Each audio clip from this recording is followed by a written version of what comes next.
Today, we're going to be talking about some of the FNAF fan games that left a permanent mark on the community. Whether they introduced unforgettable ideas, inspired future developers, or simply became impossible to forget, these games changed the fan game scene in one way or another. Some of these are still influencing FNAF fan games to this very day, so let's get into it. What's the best Five Nights at Freddy's fan game ever made? I think there's a few answers that could really give a valid argument.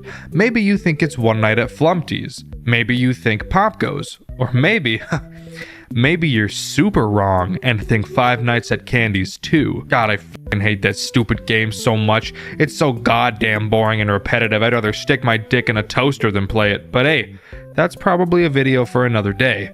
I should mention that the title of this video says the best FNAF fan game, but what that really means is from a gameplay standpoint. How fun is it to actually play? Maybe after hearing that, your answer has changed. The game we'll be covering in this video is, in my opinion, the best FNAF fan game from a gameplay standpoint that has ever been made, The Joy of Creation, Storyborn. Fun fact, Markiplier also agrees with me on this point. I'm not even lying about this. This was amazing. This is by far the best Five Nights at Freddy's fan game ever made, just from a gameplay standpoint. And I'm only speaking from a gameplay standpoint. So yeah, Markiplier and I are basically best friends.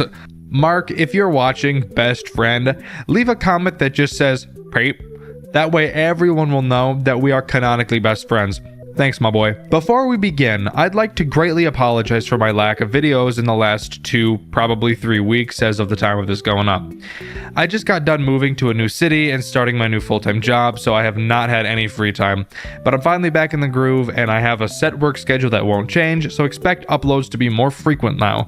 I plan on releasing 1 video a week on the White channel. Don't quote me on that, but I will definitely try my best to keep it up. Also, big news, we have a community Discord server now. Hooray! A while back I asked you guys in a community post if you wanted a Discord server, and the majority of you said yes. So I hunkered down and actually got one created. It probably isn't the best, but with your guys' suggestions, I'm sure we can make it a place where we all want to hang out and chat with each other. You can join using the link in the description. In the last video, I asked you all what your favorite monster from the web of cogs and oil was. My favorite comment was this one by Ads the Flareon. They chose the corpse, and while my favorite is the Dxtr, I really like the thought process behind this answer. Flareon says that they're so desensitized to animatronics that the machine isn't even on the table for favorite. They go on to say how out of place the corpse feels and how that alone makes it the creepiest. Jesus, would he just get to the topic of the video already? Yap, that's all this bozo does. Listen, I hear you. You don't need to be a dick. Let's get to the video. The Joy of Creation story mode is, as I'm sure you already know, not the first game in the Joy of Creation series, but let's all be honest with each other, it's easily the first one that's actually enjoyable to play. The original Joy of Creation might actually be the most boring experience of all time. It consisted of you sitting in a chair, spinning in a circle, and flashing your flashlight at everything you see for an infinite amount of time. That's right, there wasn't even a time system. Story mode, however, is absolutely amazing, so let's get into it. The game opens with a cutscene. We play as an adult named Nick Cawthon. Recognize that last name? Well, you should, and don't worry, I'll be talking about it in a bit. Nick walks up to an old house in the middle of the woods and recounts how long it's been since he's last been there, insinuating that something terrible happened inside before. We get a flashback detailing the start of what happened, and we're shifted into the point of view of a new character named Michael. Michael wakes up in a basement. We find out it is in fact not Michael's basement, and is instead Scott Cawthon's? What the fuck?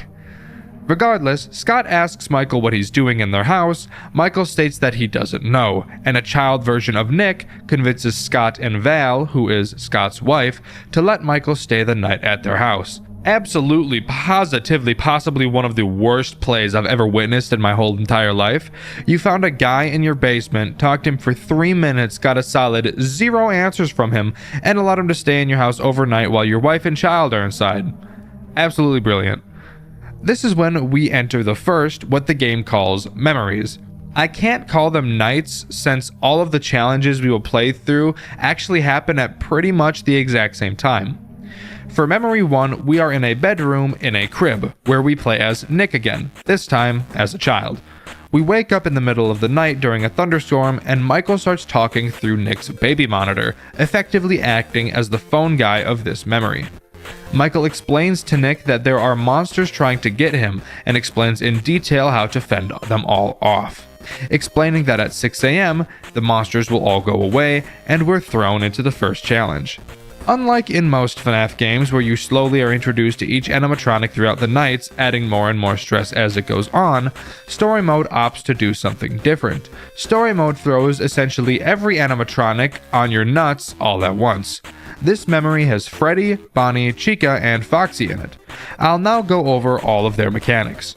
Before I dive into the character mechanics, I'll start by mentioning the lamp. Behind you there is a lamp. By turning it on, you calm yourself down. Having the lamp off for too long will lead to you having intense visual and auditory hallucinations before inevitably losing the run. Now, I'll start with Chica since she's by far the easiest to deal with. Chica comes from your closet. There will be a noticeable audio cue when she opens the closet door. When she does, you'll have to turn off your lamp and wait for her to go back into the closet. Personally, I didn't know Chica swang that way, but I think it's pretty sick. Next, I'll go over Bonnie.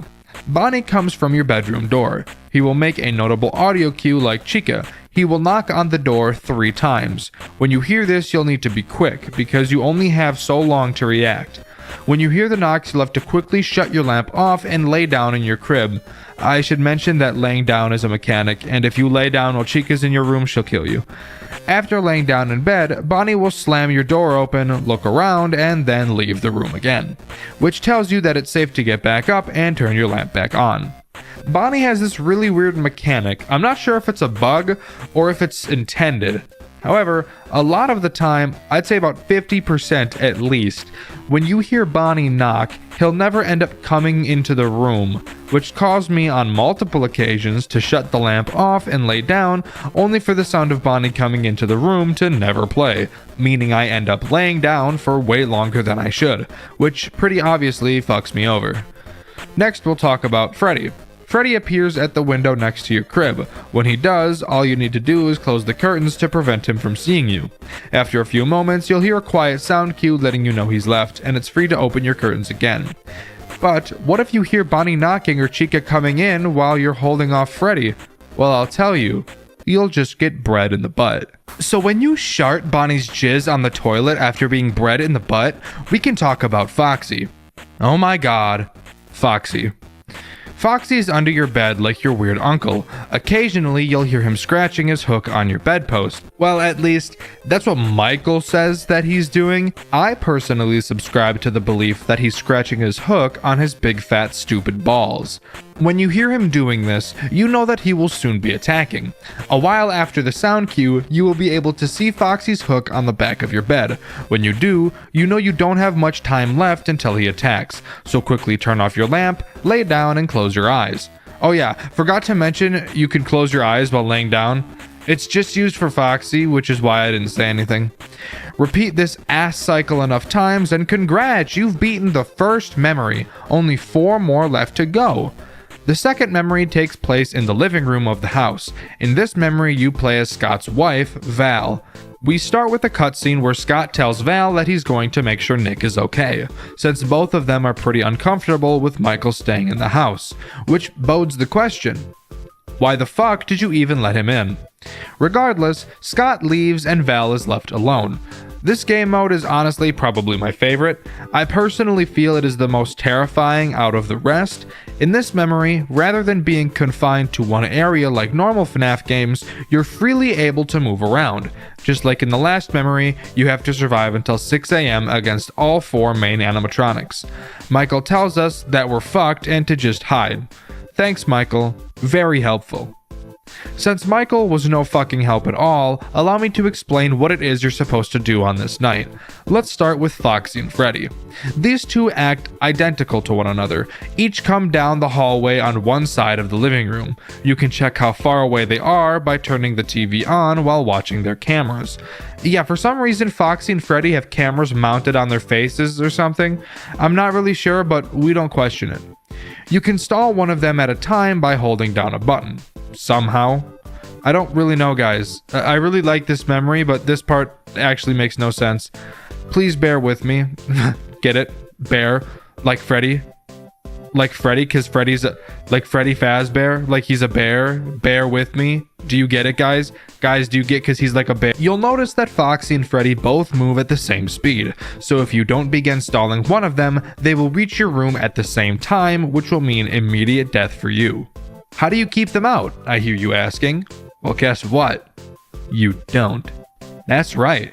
The animatronics in this night will literally enter the room you are in and try and find you, so you'll need to hide from them when they open the door. The way you hide from Foxy and Freddy is by hiding right next to the door that they'll be opening. The only problem with this is that when you're standing next to one door, you're right in the line of sight for the other, meaning that if you're hiding from Freddy and Foxy opens the door, he'll see you and promptly kill you.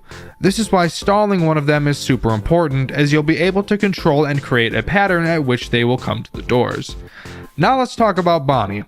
Along with the 2 doors that Foxy and Freddy come from, there are also double doors to the living room as well.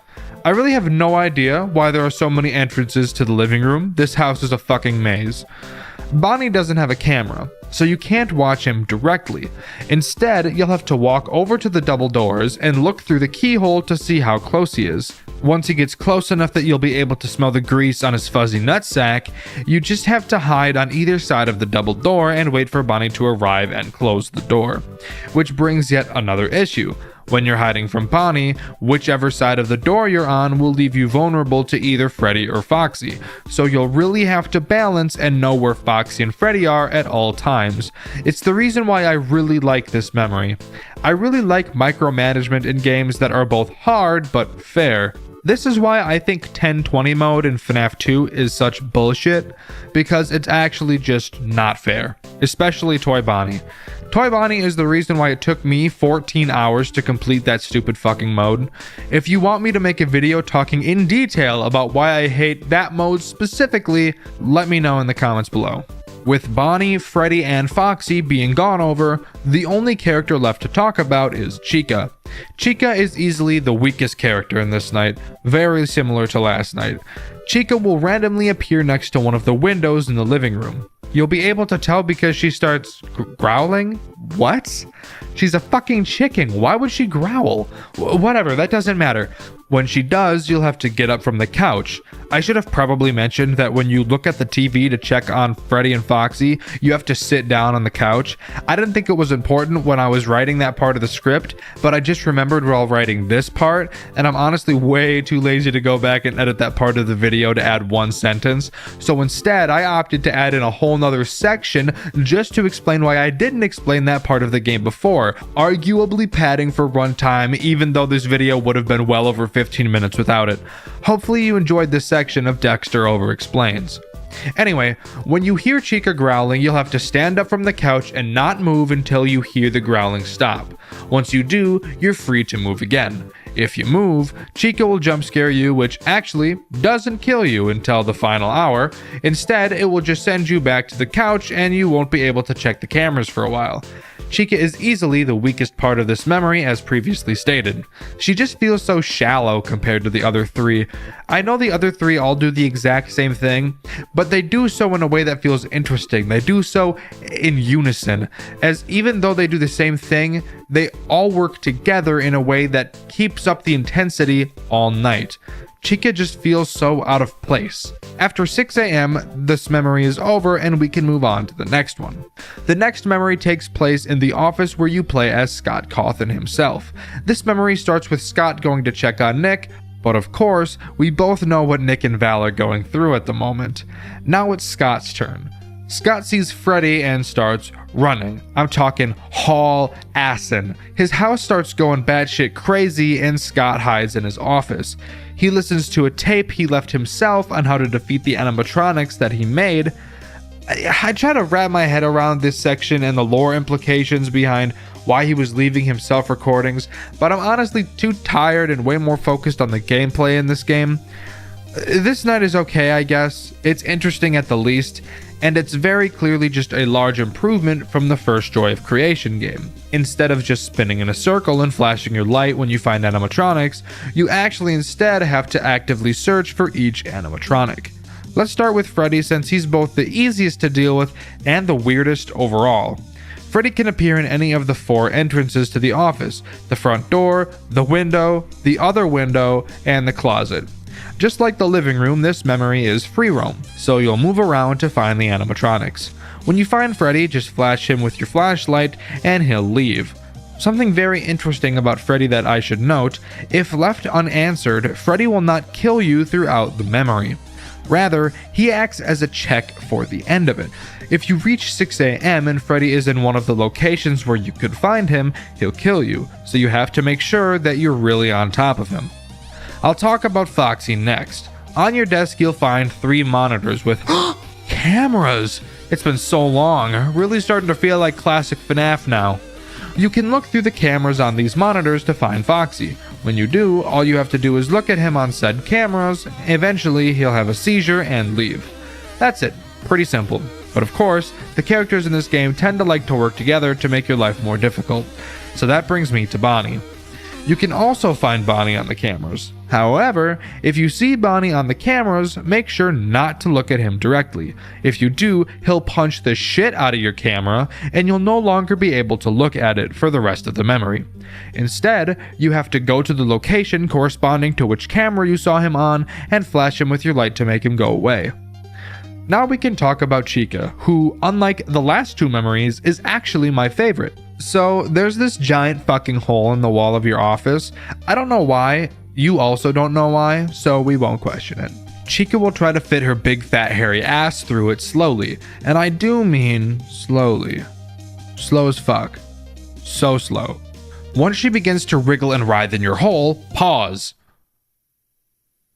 Once she begins to shake on your hole, pause. Fuck.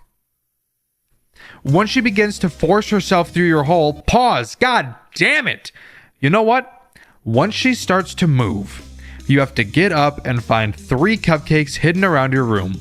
Once you do, she'll leave. These cupcakes can be hidden in drawers, behind posters, and my favorite, in the fucking garbage. Since it may take you a bit of time to find these cupcakes while working on dealing with the other animatronics, if you look at Chica, she will stop moving, giving you more time to look for the cupcakes. Congrats, you little stinker. Once you hit 6 a.m., if Freddy is gone, you're free to move on to Memory 4. Memory 4 is by far the most different and intuitive. I will say I'm not super sure how it works, so I'm sorry if my explanation is god-awful. In fact, since I'm so nervous I'll be god-awful, I'll let my best friend Markiplier that I mentioned earlier take it away. It's totally going to be him giving a detailed explanation of this memory, and totally not just me doing a montage edit of his playthrough of this memory with a little bit of commentary. Mark, please don't copyright this, we're best friends. My name is Markiplier. It's time to go into the basement. Whoa. Kids! Are any of you there? I found your note. Daddy's here. You must be really scared, but I'm here. I created you. Freddy, Bonnie, Chica, Foxy. How is this happening? What are you? What are you? Ow! Ah, good. Yes, you put me in the shitty toilet. Oh, good. Thank you for that. Why is this in my basement? Okay. All right, then. Am I not going to get any information about this one? Am I just going to be left to my own devices? There seems to be a lot of 6 on the walls here. Oh, hi! Hello? Who are you? Yeah, I gotta get through the door. I'm gonna try to sneak over to the bathroom again. Why did I come in here? I didn't need to come in here. Oh! Ah! We come from the fire! I need a cupcake, I need a triangle, I need a swirkly-doo, I need a roll. I don't know what any of those are. Ah! I am in the furnace! There must be like... Oh, what the fuck? Okay, I got a hook. Oh, okay, that's in the furnace now. Well, that's good to know. Okay. No? All right, then. Yee, okay. Nope, you're still there. Okay, that's a problem. Yeah, I'm right there. Okay, got it. It's gone quiet. What? How does that make sense? We got 4 more to go, and that one took a while. Many shapes, all similar, but different. Oh, it's a code thing, isn't it? Alright. Ah, wait, okay, the numbers coincide with the number of creatures. 9632. I'm not sure I'm too happy about this, but there we go. So, what? Okay!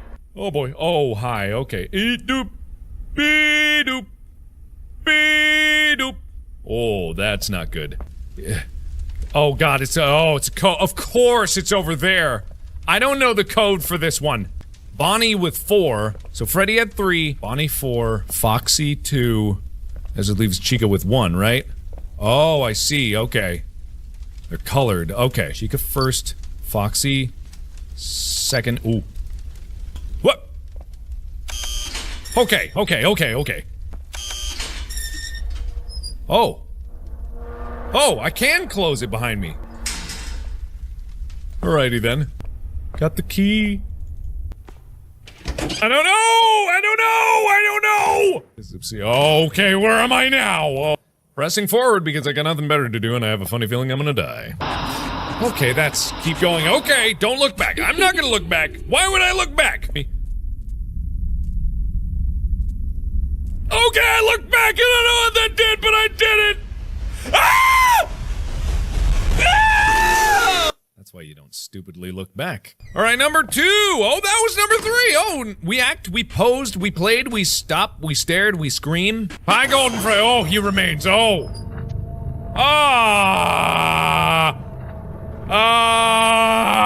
What do I do about this? Oh, hi. What the fuck? Oh, hi. Oh my god. Okay. Holy shit, I saw that move, man. Ooh. Oh, no door. Oh, we're in no door land. I got a bad feeling about this. Oh, everything's gone. Excuse me. Hello. Oh, it's his computer. Hey, I made it. Simple tricks of the mind or something more sinister. I don't know. I don't know what that means. Bye-bye. Wasn't that sick? Thank you, Markiplier. Truly my best friend of all time. Finally, it's time to talk about the final memory of this game, which takes place in the attic. In this memory, you play as Scott again. Michael beats your shit up and ties you to a chair in the attic. He tells you that you're gonna burn and die, because fire in Five Nights at Freddy's is like beans on toast to British people. I don't know if I'd call them people though. Gonna be real, don't really give a shit what Michael has to say. I'm much more concerned about the fire in my goddamn house. In this night, you go up against 2 endoskeletons, Golden Freddy, and The Creation. Oh my god, Creation! Like the joy of creation, that's the name of that game. Isn't that so cool? Oh, that's so fucking cool. I'm gonna scrub my nuts on a cactus. Anyway, The Creation is the coolest part of this memory, so I'll cover it last. Let's start with the poopy ass Golden Freddy. Unlike other memories, surviving isn't enough to complete it. Instead, you actively have a task to complete. In this case, you have to find Golden Freddy on your cameras 12 times and shock him. Once you do, you finish the memory. Sounds pretty easy, doesn't it? Wrong, you fucking idiot, it's actually pretty bullshit. Wanna know why? Because of The Creation, but I'll get to the poopy ass Creation in a minute. First I have to talk about the stupid bumbling endoskeletons. So as I was double checking their mechanics, I learned that the endoskeletons are actually called the Fallen. Pretty cool, I suppose, and typing the Fallen is way easier than typing endoskeletons over and over again, so that's what I'll be calling them. In your cameras, you can switch from the house cameras to the attic cameras. It's on these attic cameras where you can see the Fallen. Inside of the attic, there are 2 large doors. Each Fallen will come from one of these doors. When you hear their enormous fat asses trampling down the hall, just make sure you close the door on the correct side of your attic to not have your ass blasted. I should also mention that Golden Freddy can appear in your office all transparent like. I don't really know what happens if he does this, as every time I saw him I quickly looked away out of habit from FNAF 2. Now we can get to Poop Dog, aka The Creation. The creation will start in the basement of your house. As the memory progresses, the creation will make his way through the house and to the attic where you are. Now, I know just by looking at him, you may be thinking, God damn, that robot is really hot. And I agree. However, this is not the character you're going to want to Rule 30 for you. He'll bend you like a contortionist, but we both know full well that you can't bend like that, so you'd probably just end up dying. On your cameras, you'll see these 4 markers that represent doors or barriers. As the creation moves, he will break his way through these barriers in an attempt to get to you. You can use your shock to send him back a phase in the cameras, but this brings up an issue. Your shock has a painfully slow recharge time, and if you flash the creation, then you won't be able to flash Golden Freddy to win. Finding the perfect balance between flashing these two is key to defeating this memory. Once you've found and flashed the 12th and final Golden Freddy, the attic memory will be completed. Infamous FNAF fan games. I'm sure just saying that has already caused a few games to pop into mind. One Night at Flumpty's, Five Nights at Candy's, The Joy of Creation, Those Nights at Rachel's, and for some, another franchise comes to mind. One whose name is incredibly ironic, a game whose name is an emotion that everyone wishes to have, although the game causes nothing but the opposite. A game I truly cannot fathom the popularity of. Rest assured, the FNAF fan game series we're covering today is bad. Very, very bad. Join me today as I dive into Jolly, the FNAF fan game series that broke me. Strap in, because this is the longest video I have ever made. Opening into the first cutscene, we're greeted by the newspaper, reading that restaurants have been closing everywhere due to the new Circus Babies Pizza World. Tying this game into the official FNAF lore, the owner of Jolly Entertainment claims he will be competing with Circus Babies. And let me tell you, this fuck-ass restaurant doesn't stand a goddamn chance. Anyways, moving on to gameplay. Jolly seemed to think it'd be an amazing idea to take all of the good mechanics from Five Nights at Freddy's and say, yeah, I could make this worse. To start, we have a large window and one door. You'll notice that each are powered by a typical light switch, which is probably one of the stupidest things I've ever seen. On top of our cameras, we have a maintenance panel which gives us access to our generator. Basically, we have 100% power, like normal, and the generator has 150% power. So if our power gets low, we can use the generator's power to charge our power through this maintenance panel. This mechanic seems a little useless to me, honestly. Why not just give us more power or make our power last longer? Maybe just to give us another thing to distract us? I'm not totally sure. Your camera system is pretty bare bones. Jolly was made a long time ago. It's in the realm of series like Five Nights at Candy's in terms of age, so to an extent, I can forgive this game for being so dated. But rest assured, that doesn't mean I'm going to hold back on ripping it to shreds. Anyways, the cameras. I will give this game credit where it's due. The camera system actually has something I think is pretty cool. This game has 2 floors in the restaurant, with an elevator used to move from floor to floor. I'm not seeing any sight of stairs either, which I'm pretty sure is an OSHA violation just waiting to happen. You can see the camera of this elevator, and on it you can actually cause the elevator to change floors, meaning that if an animatronic rides the elevator up to your floor, you can quickly send the elevator back down, causing them to need to use another movement opportunity to move it back up. But don't get too excited about this mechanic, as it is completely obsolete when I start talking about how stupidly fucking hard this game is for no reason whatsoever. So let's talk about Night 1, which starts off strong by introducing 2 characters, Tweety and George. Tweety uses the elevator to get to your office. If you watch my full playthrough on my second channel, Dxtr Black, you'll be able to see me get plenty of enjoyment sending her stupid ass back downstairs every time she tried to come up to my floor.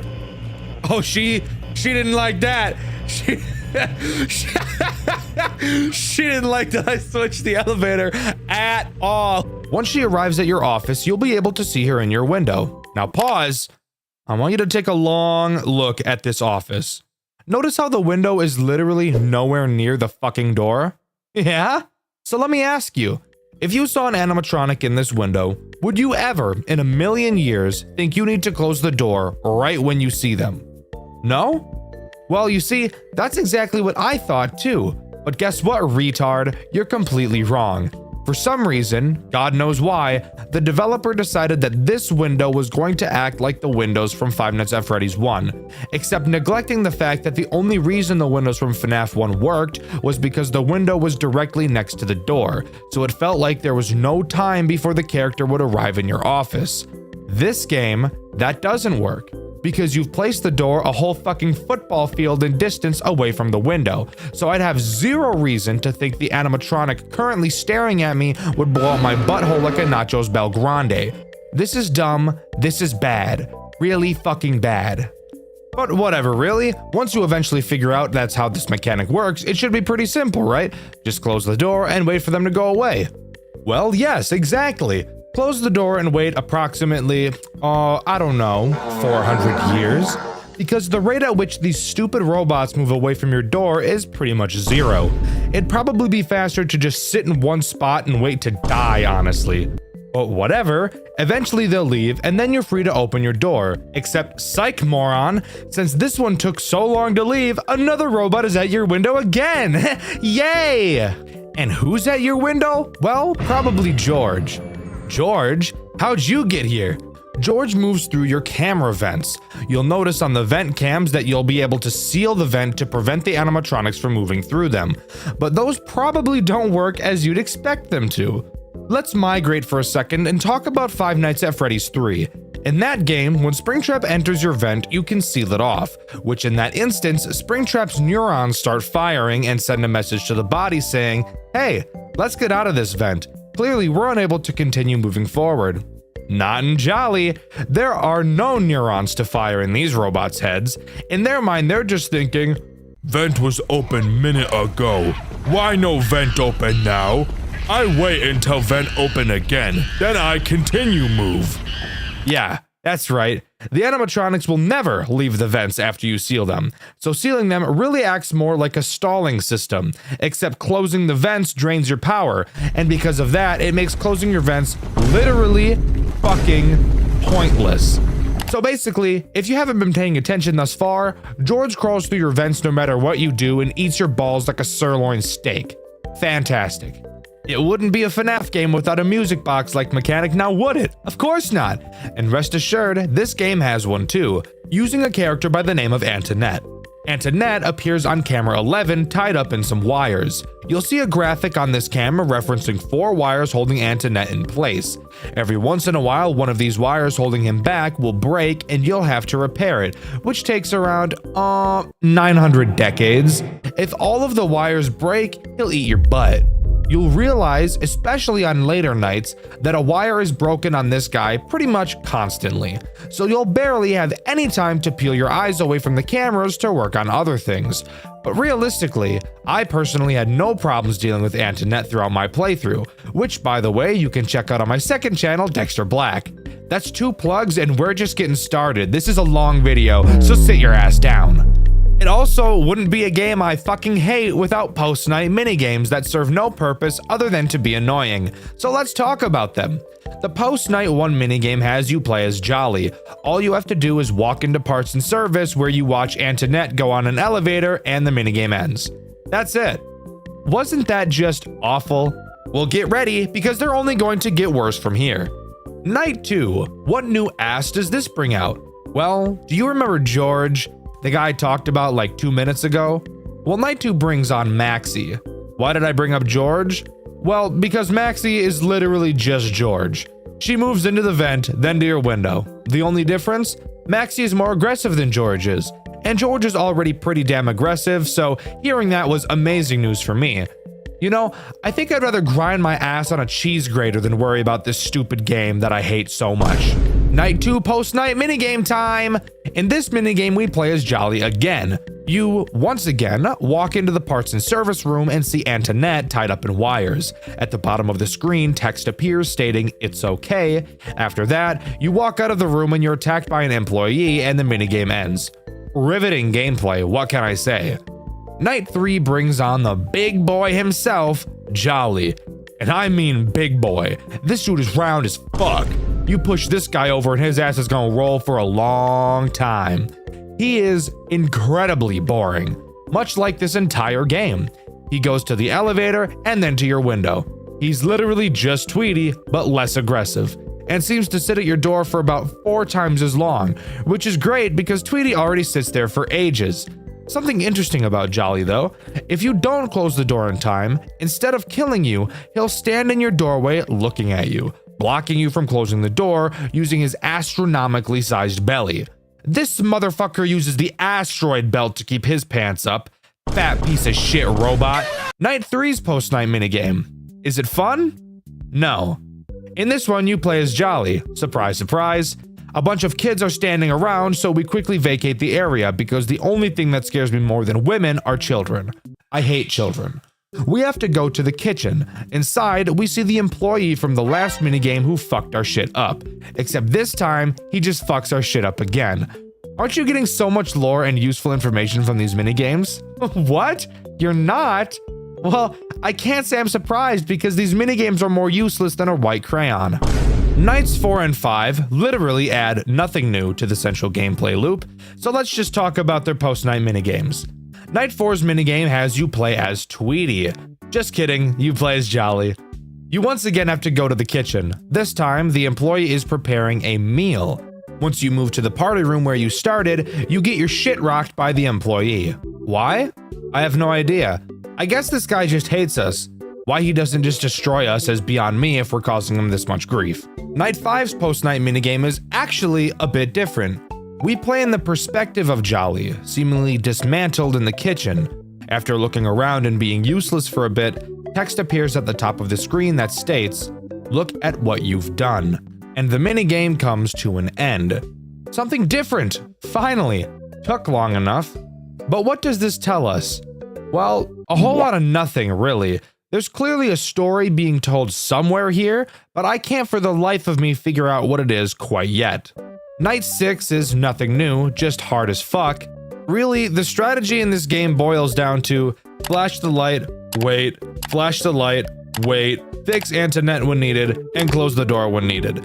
Incredibly boring, not fun, a lot of RNG required because all the characters decide they want to forget how to walk once they reach our fucking window. But that's really all Jolly 1 has to offer.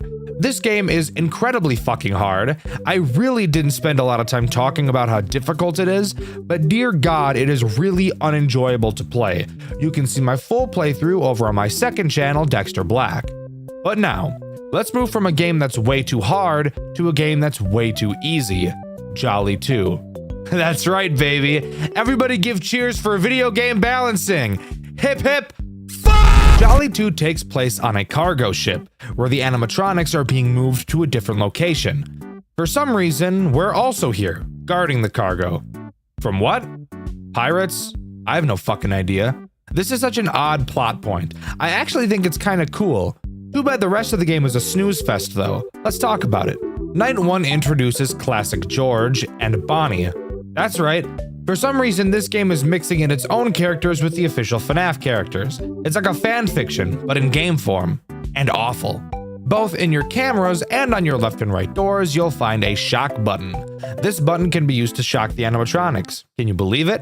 When you shock an animatronic, it will cause them to go into a system reboot. Who really cares what it does? It makes them piss off, so use it when it makes sense. One extra thing to note is that the shock on the cameras is less effective than the ones at your doors, so the camera shock is really used to stall animatronics from reaching your doors, since the shocks on your doors have a very long cooldown time. Want to hear something really cool? Well, the cooldown wasn't enough to keep this game interesting. So what was added to keep the game just as uninteresting and even more fucking annoying as possible was the addition of 4 leaky pipes found behind you. Every once in a while, one of these pipes will start leaking gas. When the gas is leaking, you can't use your shocks. Wanna guess why? Because the gas will cause the shock to travel to you. That literally does not make any fucking sense at all. While yes, gas can conduct electricity, given the wide space of moving electrons, the power that travels through the gas would be nowhere near powerful enough to cause any meaningful harm to us. But screw it. Whatever, sure. Let's imagine that does make sense. When one of these pipes is leaking, all you have to do is turn around and click it. That's it. Jesus Christ, you might as well have just not even bothered adding this mechanic because it can be solved in 2 seconds. Did not make this game more interesting at all. Anyways, the animatronics, how about those guys? Oh yeah, George and Bonnie. George moves around the cameras, meanders into your vents, which thankfully this time don't have a useless ceiling mechanic, and then reaches your left door. When he's there, shock that bitch. Easy. Bonnie is much the same, except he attacks your right door instead. Very boring, I don't care. Oh wait, wanna hear something super crazy, fun, and silly? You can't see the animatronics when they're at your door. Can you hear them? No! What you have to do is constantly be watching the cameras, which is something I actually think this game does really well. It forces you to watch the cameras without a stupid fucking music box mechanic. Characters never move backwards in Jolly 2, so if a character is at a corner door camera one moment and then the next they're not, that means they're at your door and you need to shock them. Don't think I'm going to start gushing over this game. This watching cameras mechanic was done well. The rest of everything else ever was not. Night 2 introduces Chica. She's actually pretty interesting, except the funny part is that I just lied, because she's actually not interesting in the slightest. All she does is travel to the middle of the map and then attack your left door like George. This is some I got the right answer but used the wrong formula animatronic. How the fuck did you get that answer? No, it's the right answer, but you didn't use my method, you little fucking shit. I'll tell you what you've done. Essentially, you've just shit in my fucking mouth. Do you like shitting in people's mouths, you little freak? Oh hey, I should probably mention the post-night plush trap style minigame, shouldn't I? After each night, you'll be able to play a minigame called Time to Sleep with Foxy, which, by the way, is the only time he makes an appearance in this game. Time to Sleep consists of you attempting to take a nap in the cargo ship, but Foxy thinks it would be really funny to tickle your feet and make you squeal. While you sit on your bed, your sleep meter will increase. However, you'll be able to see 2 entrances to your room where Foxy can attack. If you listen closely, you'll be able to hear him moving on either side. When you do, you'll have to go over to that door and flash your light at him.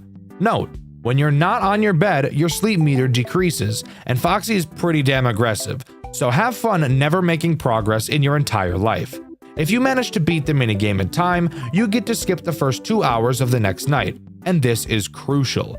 Not because the nights are hard, but because they're so incredibly fucking boring I'd rather put a gun in my mouth than play them ever again. Night 3 brings along Freddy. Spoiler alert, he's boring. Kind of. He at least does something a little different. Rather than attack one of your doors, he can attack either. It's still the same method of stopping him, but he can just choose to attack either door, so I guess that's progress into being interesting land. Nothing else much more to note here, pretty boring overall. I will say it's on this night that using your camera shock to stall the characters starts to become useful, so I guess that's something. Night 4 introduces the man, the myth, the literal wrecking ball of a robot, classic Jolly. Brother, this guy stinks! Jolly does something crazy that actually makes this game pretty fun. Psych! Moron, I fucking lied. All he does is attack your right door exactly like every other animatronic does. Somehow, the main character of the game is less interesting than one of the others, which is just crazy to me that you could even make that happen. Nights 5 and 6 are just harder versions of Night 4, with nothing changing. Oh, and also, they're still not very hard at all, so that's cool. Well, I guess all that's left to talk about are the post-night minigames. Dexter, haven't you already talked about Time to Sleep? Well, yes, I have. However, this game also added in stupid boring-ass shit 8-bit minigames just like the first game, except somehow managed to make them even more boring. Let's talk about them. Night 1's post-night minigame has you playing as a security guard from Freddy Fazbear's, attempting to stop Afton from luring a kid into the bathroom, where in this universe he would presumably kill them, rather than in the back room like in the actual game. Why this detail is changed even though they're adding their story to the original is beyond me.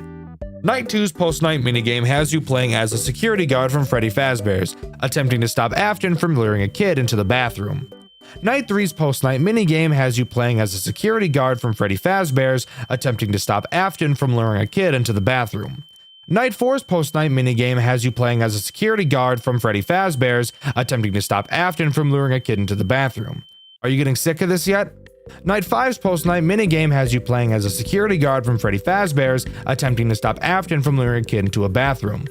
Wasn't this segment totally worth your time? No? Well, you watched it anyways. So basically, if your brain doesn't work, Afton killed the kids. Wow, shocker. I would have never been able to figure that out without your expert opinion game. Thank you.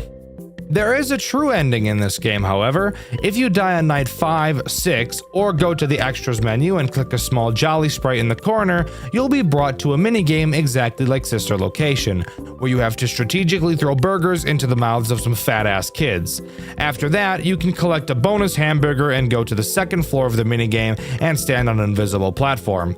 After that, jump to the right side of the screen and you'll be teleported to a new minigame. In this new minigame, you'll find a girl in a pink shirt crying like a bitch. Once she sees Jolly, she hugs him, but Afton quickly grabs her and we cut to a cutscene where we're in front of an arcade machine slowly panning out, and the game ends, giving you the true ending. What have I gathered from this? Well, in one of the post-night minigames, we see that it's Bring Your Daughter to Work Day, which I'm pretty sure has never been an event that has ever taken place at a restaurant in history. But I'm gonna take a solid guess that the girl that hugged Jolly in the final minigame was the daughter of the security guard we've been playing as. This game is really pulling at my heartstrings, guys. But that's all Jolly 2 has to offer. This game is somehow marginally worse than the first, which I think deserves a medal because after playing the first game, I didn't think that was possible. Jolly 2 is so incredibly easy that you could probably beat it blindfolded. None of the mechanics are engaging in any way, and the story in no way makes up for the gameplay's shortcomings. Overall, it's a very terrible game that I don't think you should ever play in a million years. Let's move on to the final game in the series, which unfortunately for me, is broken up into 2 chapters, so it's borderline 2 more games I have to cover, and I'm not excited at all, because it's these 2 games that really began to break me. Jolly 3 Chapter 1, aka Where the Rage Begins.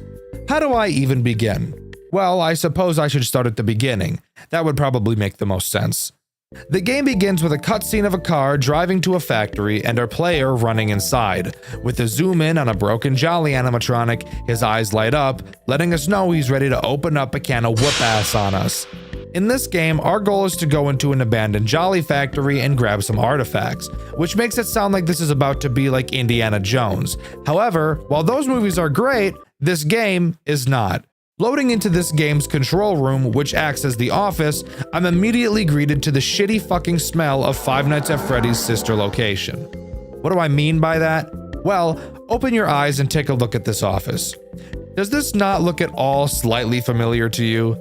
If it doesn't, then you're stupid or have never seen Sister Location before, because this office is pretty much identical to the control room from Sister Location, with 2 large windows on each side of us that can be lit up via a light button and an exit directly in front of us. In Sister Location, it was a vent. In this game, it's a giant door.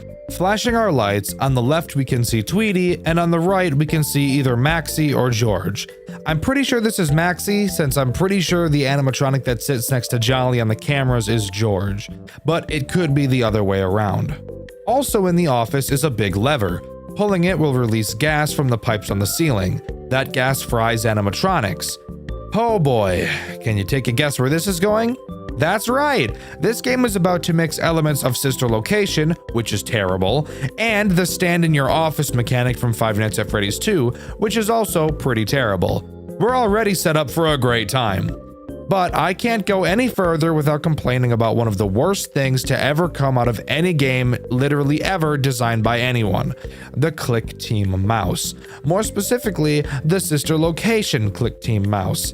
If you've ever played Sister Location, you'll know exactly what I'm talking about. But if you've only ever seen people play this game and Sister Location, let me fill you in on the horrible experience that it is. Click Team Fusion, the engine used to create most FNAF fan games and every official FNAF game up until Ultimate Custom Night, has a few interesting quirks that almost every game that uses them suffers from. The main problem is in games like Five Nights at Freddy's games that try to fake a 3D effect by having you look back and forth. A lot of the time, especially in Sister Location, you'll be able to see weird distortions on the side of the screen, making the entire game look like it's shaped like a fucking cylinder. And because of this, the mouse has a pretty significant and horrendous issue. While you look from side to side in the office, since we're not actually in a 3D space and what we're looking at is actually just a 2D image being warped to appear 3D, you'll notice that as the mouse hits the exact center of the screen, it looks like the mouse gets locked on the X-axis, and as soon as the screen reaches the end of the 2D image, it looks like the mouse unlocks and can continue to move freely. While I say the mouse is, quote, locked, it actually really isn't. It's moving just as freely as it would when it's on the sides of the screen. But because we're faking a 3D environment in an engine that can't natively do 3D, it leads to this awkward and janky mouse movement that not only looks weird, but feels even weirder. I cannot fucking stand this mouse. I hated Sister Location for it, and I hate Jolly for it even more, because this game is already just hot dog shit ass as it is. But anyways, back to actually talking about the gameplay. Using this gas lever drains our gas. No shit. Where else were you thinking it went? In our cameras, we can open up a special menu, and in this menu, we can refill this gas supply. Where is the gas coming from? Fuck you, that's where. Also on the cameras, you'll see a fan meter. Each camera has its own fan. If the fan ever breaks, which trust me, they will be doing very frequently, your vision will begin to go dark and you will die unless you fix them. Fixing them is easy. There's actually a repair fan button right on each camera. But how do you tell which camera's fan is broken when there's an error? I'm sure you could take a pretty solid guess, and you'd probably be right. You just have to check every single fucking camera until you find the right one. And this will be incredibly annoying due to a character I'll talk about in a minute, but that character is not active on night 1. So who is? There are only 3 characters active on night 1. 3 may sound like a lot for a first night, but one of them is kind of different, so we'll cover him first. In case you have forgotten, Jolly has injected itself into the official game's lore, so all of the original FNAF animatronics are here again, just like in Jolly 2. Metal Foxy is active on night 1. Why are the FNAF characters called Metal? I don't really know. Were they not metal before? I have no clue. If at any point one of your camera fans completely breaks, Foxy will appear in the darkness and kill you. That's all he does. I don't know why Jolly hates giving Foxy actual in-night mechanics, but whatever. One character I really don't ever have to worry about, and I actually never even saw because I'm just so goddamn good at gaming. Which, by the way, you can see on my second channel, Dxtr Black. Also, fuck it, while I'm shilling the black channel, go subscribe to my third channel, Dxtr Blue, too. You've made it this far in the video, so you must be enjoying my rambling at least a little bit, and I do a bunch of that over on Dxtr Blue. Over there, I play any games that aren't Five Nights at Freddy's related, so I encourage you to go check it out. Thanks. Back to the cesspool. Another character introduced on this night is Withered Tweety.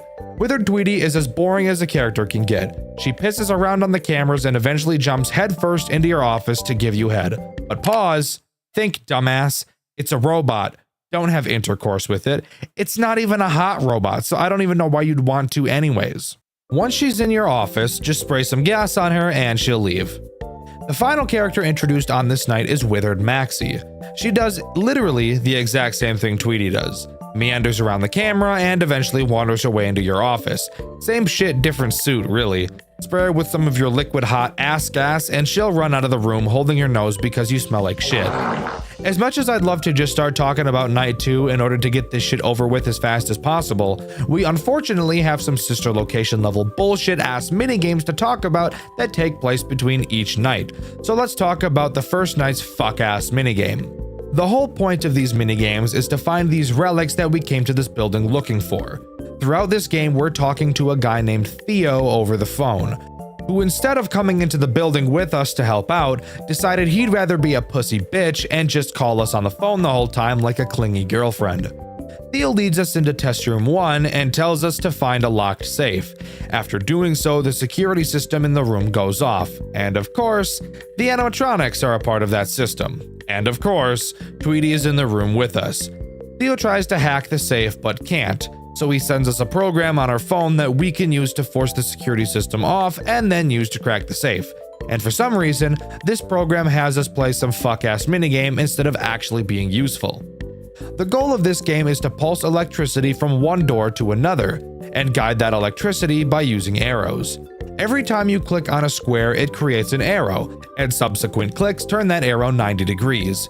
You get it, the idea is simple. So why am I complaining? Well, you see these 20 dots on the left side of your screen? Yeah? You have to do this fuck-ass shit 20 goddamn times. And what makes this take even longer than it already would take? Tweety. Tweety works similarly to Funtime Freddy in his minigame from Sister Location, wherein, while you're trying to play the minigame, Tweety slowly creeps towards you. Every once in a while, you'll have to drop your phone and flash your lights at her over and over again until she goes away. Want to hear the best part? She's voice acted, just like Sister Location, and she only has about 3 fucking lines. And since this minigame takes so long to complete, you can bet your ass we're going to hear each line about 30 times. Doesn't this just sound like a blast? But after you complete all 20 randomly generated puzzles, the security system shuts off and we're free to continue on to night 2. However, before I begin talking about this night, I want to make something clear about the metal animatronics. I do not know exactly what nights they will be introduced for certain. The wiki doesn't inform me, and I don't feel like surfing through hours of Jolly footage just to figure it out. I'll take a guess on the metal animatronics, but keep in mind it might be wrong. The non-official FNAF characters, I do know. Just thought I'd put that out there before we continue. Just kidding! There's still a shitty post-night 8-bit minigame to talk about first. Don't you just hate being alive? In this minigame, we play as a guy named Eric who just got a job at the Jolly restaurant. We're shown around by our boss and told specifically not to go in this room. Afterwards, we go right into that room and get threatened by our boss on the first day. Wonderful. Oh, also, if you walk out of bounds, you can find Antoinette just kind of fucked everywhere on the walls. Anyways, now we can talk about night 2. Night 2 introduces 2 new characters, George and Metal Chica. Let's get George out of the way because he's the most boring. Can you guess how he works? If you said exactly the same as Tweety and Maxie but with a different movement pattern, then you'd be correct. Moves around the cameras, enters your office, spray him with gas, and he pisses off. Repeat. Now we can talk about the most annoying fucking character in this whole game. Earlier, I mentioned that there was a character that in combination with your broken fan problem becomes incredibly infuriating. Metal Chica is that very character. Metal Chica has a random chance to appear on a camera every time you switch cameras or open your camera. She's basically the same as Phantom Balloon Boy from Five Nights at Freddy's 3, except with one key annoying difference. When you see Phantom Balloon Boy in Five Nights at Freddy's 3, all you have to do is either close your camera or switch cameras to avoid his attack. Nope, not Metal Chica, she sucks more than your mom. When you see her on your cameras, your only option is to close the cameras. If you just switch cameras, even though she's disappeared from your sight, she will still jump scare you. This may seem like such a small thing to bitch about. Oh, Dxtr, you're just nitpicking. It's not really that bad. Fuck you. Yes, it is. I guarantee that if you've played FNAF games before, you've grown accustomed to mechanics just like this. And for some reason, this is the only one that doesn't let you just switch cameras to avoid it. So I guarantee you'll have built up some muscle memory that will lead to you just to switch cameras. But guess what, fucker? That doesn't work anymore. No, it's not hard, but do you know how annoying it is to try and break that habit of just switching cameras? It's a bitch. And of course, when there's a broken fan, you have to already quickly swap between cameras at light speed. So you'll already have your muscles set on focusing on switching cameras as fast as possible to find the broken one. Oh, were you focused on watching the repair fan button that you didn't notice Metal Chica was on one of your cameras for a fraction of a fucking second? Well, guess what? Even though you looked at her for no time at all, get jump scared, dickhead. Ivan G, fuck you for this dumbass mechanic right here. However, there is one small redeemable thing about getting jump scared by any metal animatronic that isn't Foxy, and that's that you won't lose the night, just like the Phantoms from Five Nights at Freddy's 3. Instead, your gas system will just fucking break, and you'll have to repair it on your cameras and then completely refill your gas, which on early nights isn't a big deal. But on later nights, it does become a small problem because of how frequently animatronics will be in your office drooling all over you. Alright, let's talk about the next bullshit post-night scavenger hunt for goodies.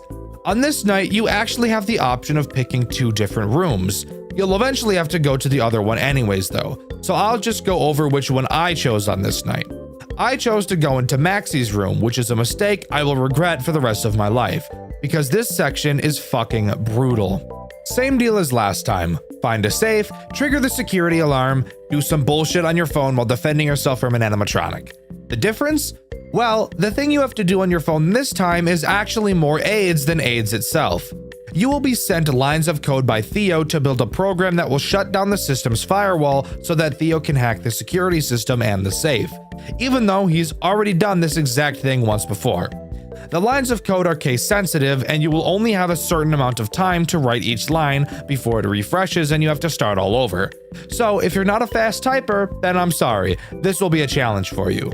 I have no idea exactly how many lines you need to type, but if I had to guess, it would probably be somewhere in the ballpark of between 20 and 30. This is bullshit. Maxie will be attacking you the whole time. Defending yourself is easy, just put your phone down and stare at her. The problem? She takes forever to move, and the timer on your phone will still be counting down. This minigame takes so goddamn fucking cocksucking long to complete. I think it took me probably a solid 20 minutes to finish on my first playthrough, which you can find on my second channel, Dxtr Black. I'm so fucking drained, guys, you don't understand what this series is doing to me, and writing this script, having to relive my trauma that I had thought I had put behind me is absolutely brutal. So please, let's just move on. After completing that bullshit, we move on to the Night 2 post-night minigame 8-bit minigame. Did you catch all that? I don't really care. Let me tell you, this minigame isn't a minigame, it's just a cutscene. Eric is bringing his daughter to work with him, and if you remember, this is an event that happened in one of the 8-bit minigames from Jolly 2. Eric walks into the building and very quickly walks back out to tell his daughter Zoe to not enter the building. He doesn't explain why, but begs her to stay in the car before re-entering the building. And that's where the minigame ends. You know, sometimes when I'm playing a game, I think, wow, this gameplay is truly unrivaled by any other game I've ever played. This game is not one of those games, by the way. Night 2 introduces two new characters that I hate, Metal Bonnie and Metal Freddy. Metal Freddy is less rage baity, so let's talk about him first. Metal Freddy has a chance to appear in your office at any time. When he does, all you have to do is flip up the camera within 3 seconds and he'll go away. If you don't, he'll jump scare you and fuck your gas system, which again, can be a huge problem on later nights given how often someone will be in your office.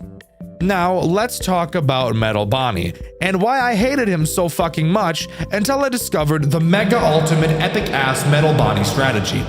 Metal Bonnie has a chance to appear in your windows every time you flash your light in them. If he appears anytime you do this, he will immediately jump scare you and fuck your gas supply. In a FNAF game where lights are always a crucial mechanic, this may sound brutal, but you haven't heard about my mega ultimate epic ass Metal Bonnie strategy yet. Basically, the way you perform the mega ultimate epic ass Metal Bonnie strategy is just by not flashing your lights ever. Yeah, forgot to mention that this is literally a worthless mechanic, because you never need to see out of these windows to ever progress through the night at all. It took me an embarrassingly long time to figure that out, and you can see how stupid I was in my full playthrough on my second channel, Dxtr Black. I shouldn't have done it. I shouldn't have done it. I shouldn't have done it. I shouldn't have done it, and I did it. I knew it was going to happen. I knew it was a possibility, and I did it anyways. Now, after beating that night, we can talk about the lovely Night 3 post-night minigame. So which door are we gonna pick here? Let's do this one. Oh, fuck, what the dick? Okay, well, we just got jumped and ganked by Antoinette. What the hell happened? Wait, where are we? Oh, shit. We're on a conveyor belt or something. It's at this moment some random bitch starts talking at us. What brings you here? In this harmonious place of ours? Apparently, she knows we're stealing, and she's about to F us in the A. The conveyor belt turns on and we start getting moved towards a giant fucking spiky crusher that would never under any circumstance ever be in a factory. We're shown we have to rapidly spam the up and down arrows on our keyboard to stop ourselves from dying. When I tell you that you have to spam fast as fuck, I mean it. However fast you think you can spam, I bet it's just barely fast enough. If you stop for even a fraction of a second, you will launch towards that crusher at fucking Mach 25. And how long do you have to spam for? 2 full minutes. 2 full minutes of pressing 2 keys quite literally as fast as you can without ever slowing in your tempo even once. I'm shaking as fuck. Come on, bro. Come on, bro. Keep fighting. Keep fighting. I'm shitting myself on this motherfucking conveyor belt right now, bro. Don't make me do it. I'll short my pants on this fucking conveyor belt. On God, I swear to God. Fuck me, I'm gonna die. I'm dead as fuck. Say goodbye to my children. I don't have children. Children suck. Fuck, I'm shitting my pants and pissing them too. I'm so sorry. Oh my God, fuck, I'm gonna die as fuck. I'm shitting myself. It's all down to my shoes and my socks. It's all stuck in my This right here is the worst fucking thing throughout this entire series. It truly does not get worse than this. My arms fucking hurt badly after finishing this section. It actually took me 2 attempts because I couldn't do it for long enough on my first try. This shit sucks, and it sucks hard. People say that Jolly 3 Chapter 1 is the best game in the franchise. They're fucking wrong. This is actually the worst shit I've ever played through in my entire life. I would rather sandpaper my ball sack than ever touch this stupid shit ass section ever again. Now, after that disaster, does the Night 3 post-night minigame, post-minigame, 8-bit minigame do anything that's interesting? Well, yes, actually it does. I was pleasantly surprised at how interesting this minigame actually was. In it, we play as Zoe, who, like a rebel, disobeys her dad and enters the building anyways. It's incredibly dark inside, and after a bit of wandering, she's captured by Eric's boss, who, by the way, was William Afton if you couldn't guess. We're shown Zoe crying in a dark room, and we hear the dialogue between William, who's in the dark back room, and Eric, who's locked outside. Inside of the back room along with Zoe are 4 other children, and we get to hear William argue with Eric as he brutally murders all 4 children, leaving Zoe for last, and forcing Eric to listen and watch as his daughter is murdered in front of his eyes. This is some of the most demented shit I've ever seen. But I actually think it's really cool. Not often in FNAF games do we ever get this close to seeing the terrible acts committed by the villains. And while no, I'm not eager to watch child murder, I think portraying it through these 8-bit minigames is a great way to let the game get serious without actually showing anything horrendously vile. Good job, Jolly. This cutscene is actually really cool, and I can appreciate that. But let's get back to the shit show. Night 4 introduces Jolly himself. Can you guess what he does? Fuck you, he just walks into your office, gas him and he's gone. Yes, every single non-metal character in this game acts exactly the same way. I'm not kidding, they're all identical, just with different patterns for how they get around the map. This is actually such garbage gameplay, I don't really have anything to compare it to. It's just embarrassing and a spit in the face to the player. Want a cherry on top? Jolly is the last character introduced in this game, which means Night 5 is going to be the same repetitive bullshit, but just with some more RNG. Aren't you excited? Now, for the post-night minigame, we finally get to go into the room we tried to get into last night, and the room I chose again could have been chosen on Night 2. If you chose this room, you'd be forced into the maxi room on this night. This one is really easy. All you do is find the safe and type in the code Theo gives you. That's it. No security fuck up, just typing in the code and you're home free. The only thing is that the lights to the room turn off and you get a long ass monologue from the girl who tried to squish you to death in the previous night. It's just the typical, "You don't understand our pain" bullshit you've heard 1,000 times before. When the lights turn back on, you can see the faces of the 4 main animatronics, implying that the soul in Jolly is Zoe, Eric's daughter. Zoe tells us to fix the past so history doesn't repeat itself, and then we're free to continue without any bullshit minigame that makes me want to rip my foreskin into pieces and throw them into the air like confetti. The Night 4 post-night minigame, post-minigame, 8-bit minigame consists of Eric on a boat, which I can only guess is the cargo ship from Jolly 2. We have to dodge guards' flashlights to stay out of their sight, and eventually jump into the back of an unmarked van. Which, by the way, I would never suggest anybody do because that's just a terrible idea. But after that, the minigame is over and we can move on. And please, dear God, let us move on because I'm starting to run out of steam here. Before we begin Night 5, Theo calls us and tells us he wants us to grab a fucking animatronic out of the factory and bring it with us. Are you fucking serious right now? You want me to grab one of the fucking murder robots? Are you out of your fucking mind? I think you're crazy. Eat my ass. I'm gonna do it anyways though, so I guess let's just get through the 5th night. I'm not gonna bore you by talking about it because again, it's just a more RNG bullshit version of night 4, so let's not waste any time and talk about what happens after you beat it. After completing night 5, we head back to the Octagon and get a call from Theo. He thinks there might be an unactivated animatronic somewhere deeper in the factory. He apologizes and said that he knows we're tired, but to think about all of the money and recognition we'll get if we can pull this off. This seems like the most classic case of manipulation I've ever seen. But even knowing that, let's continue to fall for it every single time anyways. It's what happens in every single relationship, right? And hey, if we've all made it through one of those, what's stopping us from doing it one more time in Jolly? But this is where Jolly 3 Chapter 1 ends, with us heading deeper into the factory on the hunt for an animatronic to take back with us. Will this end up working out for us? We'll find out next week in the next Dxtr White video. No, I'm just kidding. We're finishing this up now. All right, let's wrap this shit up, huh? Jolly 3 Chapter 2 continues directly after Chapter 1. Who would have thought? We travel down an elevator into the Jolly Entertainment underground facility in search of a deactivated animatronic. Theo marks a spot on our map, and we actually get to travel around the building much like the movement system in A Shadow Over Freddy's, which by the way is a game I've covered on this channel on Dxtr White. You should watch that video after you watch this one. And fuck it, subscribe to Dxtr Black and Dxtr Blue because this video is sucking my soul out of my body right now. Anyways, after arriving at a door, we scan a key card we have and a robot tells us that we don't have access and to quote, return to our quarters in turn. This audibly confuses Theo and reveals that we are playing as someone who has previously worked for Jolly Entertainment. And if I had to guess who, my money would be on Eric being our main character throughout the games. After a bit more exploring, we enter a security office and a tape begins to play from the CEO of Jolly Entertainment, teaching us how to be night guards. We're told that we'll be put to the test before getting the job, and that he's placed 2 deadly robots in the building to defend ourselves from. Really? This is how you test your interns? Fuck, I see why we quit. But whatever. Instead of letting him explain it, I'm going to explain it because I'm the YouTuber, and it would seem lazy if I just played the phone call out in its entirety, no matter how badly I want to do that so that I don't have to write about this fuck-ass game any longer.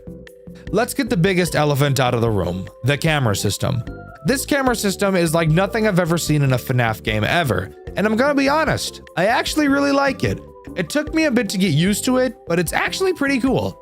The cameras are split up into 4 quarters. Clicking on any of them will zoom in and give you a normal looking FNAF camera map, but with only 3 to 4 buttons on each. Meaning if you want to check on another camera, you have to exit the quarter you're in and select another one. I feel like this makes the pressure of going through the cameras just a bit more interesting and tense, and I think that's something these games have been missing, so good job, Jolly. Anyways, there are only 2 animatronics that can actually end your night in this entire game, and go figure, they're both active on night 1. These characters are Jolly and George. You'll notice in this game that Jolly has taken his head off, and a skinned human head can be seen in its place. Just something Sigma I thought I'd bring up, but yes, this is Jolly. Both characters act the same way, just attacking different doors in your office. Once they get to your office, you'll have to jam their signal. Fun fact, you can tell George is at your office by his glowing eyes like he's straight out of Five Nights at Candy's, so dealing with him is super easy. Jolly, however, is a bit of a tricky one. You cannot see his eyes at the door. So how do you know he's there? Now's a good time to talk about the maintenance panel located behind you.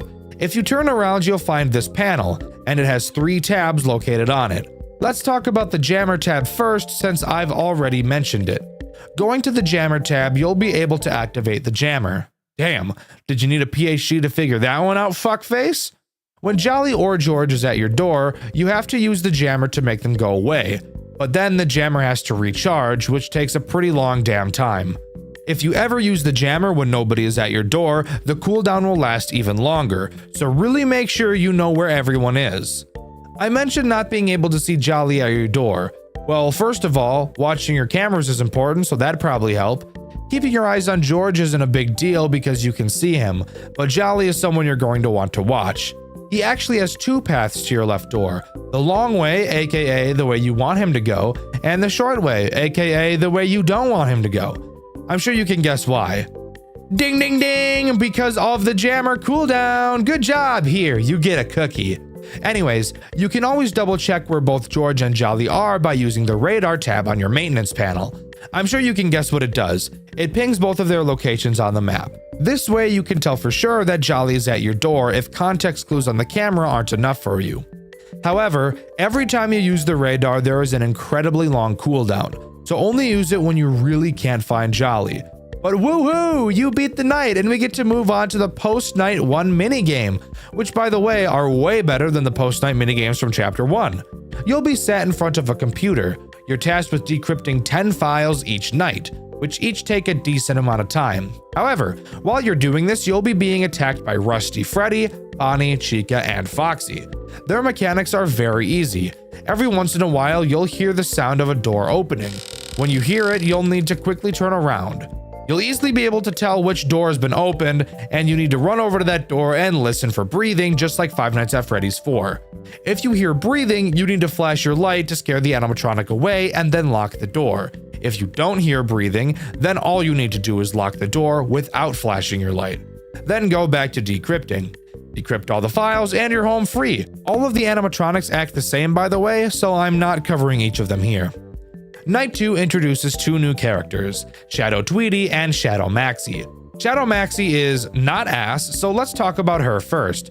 She is literally exactly the same as Metal Chica from chapter 1, spawning on a camera and fucking you up if you don't put the camera down, except she acts much like a shadow puppet from Five Nights at Freddy's 3, where she'll fuck up your vision and stun you for a while if she jump scares you. So definitely don't let that happen or you will probably die. Shadow Tweety, on the other hand, is a dick. She will slowly start building herself in your office the longer you look forward. Turning around will make her slowly deconstruct. If she ever finishes building herself, she'll jump scare you and cause a ventilation error. Oh wait, shit, I didn't talk about errors. Just like Five Nights at Freddy's 3, you have 3 errors: ventilation, camera, and AC, all of which can happen at complete random, and you'll have to waste a bunch of time repairing them on your maintenance panel. Choosing not to fix any of them can obviously lead to some major issues, so how about you just do it, you little bitch?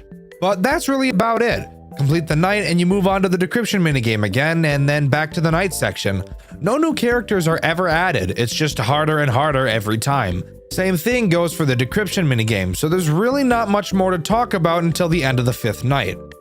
After completing the 5th night, we get a short cutscene letting us know we have passed the test and we can work here full time, which also explains why we have a keycard in the first place.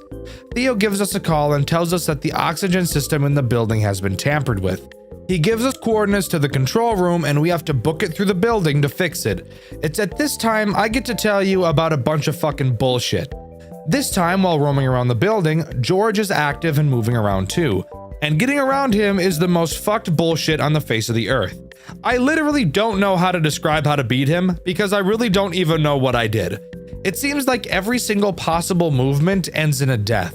You have this hold your breath mechanic you're supposed to use, but there is no visual cue to let you know when you're safe to pass him. What you're supposed to do is hold your breath and wait, then exhale and walk past him. You might think, oh, hold your breath until he leaves. But he never leaves. He just stands there, menacingly, staring you down no matter what you do. If you don't hold your breath for just the right amount of time with literally no sign as to how long that's supposed to be, you're fucked and you have to listen to bitch-ass Theo's cutscene again.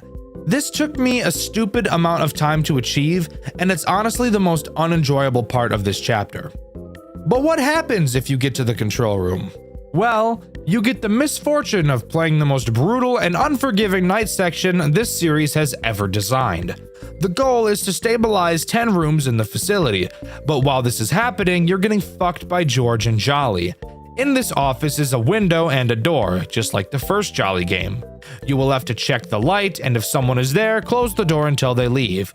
But here's the catch, you have a power system, and a power system that goes down so incredibly quickly it isn't even funny. When I tell you that you have to play this night perfectly, I'm not exaggerating. Checking the light is a bad idea. Instead, you should listen for sound cues to let you know a character has arrived. When you hear the sound cue, you shouldn't close the door right away because it'll waste too much power. so wait about 3 seconds and then close the door. If you've timed it right, you should very quickly hear them leave. When they leave, you should quickly check the light and open the door. The reason you need to check the light now is because the sound of a character leaving can actually cancel out the sound of one arriving, which is complete bullshit, by the way. And for every microsecond that you're not pressing the light button or the door button, you need to make damn sure you're stabilizing the rooms, because if you aren't for even a second, I promise that you will lose this night. I'm being so serious. You have to play this section perfectly. No mistakes, no misclicks. It is fucking brutal the whole fucking time. If you want to get a really good feel for how bad it is, you can check out my playthrough over on my second channel, Dxtr Black. But if you can manage to complete this fucking brutal section of the game, we can continue. Walking through the corridors of the factory, we enter an elevator. Following it down, we reach a massive room. And inside, we find the supposedly deactivated Springtrap animatronic, and Jolly comes to a close. Juniors is the most unique FNAF fan game I've ever played, and I have played a lot of them. Really, I've quite literally built my entire career around playing FNAF games, and Juniors is 100% the most fun I've ever had playing any FNAF game ever designed. This video is here to go over everything I love about the game and the few things that I hate, because truly, I do not believe there is currently any FNAF fan game that does the formula better than Juniors. So let's waste no more time on the intro that nobody cares about and get into the best FNAF fan game ever made. Before we begin talking about Juniors, I want to tell a bit of a story, or I guess more of a fun fact. I actually wanted to avoid playing and reviewing Juniors for the longest time. I've been getting suggestions for it since my first ever FNAF video over a year ago, and I've always decided that I didn't want to touch it. Why? Because I used to have this really cringy way of thinking. If something is popular, it must be overrated type of mentality. After finally sitting down and playing through Juniors, seeing it completely blind for my first time ever, I will never in my life think like that ever again. This game truly has made me more passionate to create content more than any other game ever has. Set your expectations as high as you want, and I guarantee Juniors will still blow them out of the water. We play as an unnamed paranormal investigator. We're assigned with exploring the supernatural presence of the restaurant Juniors. As I'm sure you may have guessed, yes, this is the same Juniors that can be seen in the Midnight Motorist minigame from Pizzeria Simulator. We wake up in a place called the Barrens, which seems to be a limbo between life and death. Looking up, we can see what I assume to be our own brain, and we soon meet a character named Paul Bear. Throughout this game, we don't learn much about Paul Bear, but he is the only friend we have throughout the game. Paul Bear explains that there is an evil presence inside of the Juniors establishment, only ever referring to it as the Ghost. Eventually, we strike a deal with Paul Bear. He agrees to help us with our investigation of Juniors, and we agree to help Paul Bear find freedom from the Ghost by defeating it in one way or another. With that, we head to bed and start our first night. Usually, the way I talk about nights in FNAF games is pretty basic. I bring up which threats are introduced, how to deal with them, and throw in a dick joke or something. However, Juniors does the entire FNAF formula so differently from any other FNAF game I've seen, so covering this is going to be a fun change of pace. To start, Juniors completely gets rid of the sit and survive style of gameplay that most other FNAF games have. The game still has the classic 6 nights, however, each night isn't completed once you've made it to an arbitrary time limit. Instead, similar to a game like Pizzeria Simulator, progression is based on finishing tasks. Except the key difference between the tasks in Pizzeria Simulator and the tasks in Juniors is that one of those games has super fun tasks that I look forward to doing, and the other game is fucking Pizzeria Simulator. But what exactly are the tasks in Juniors?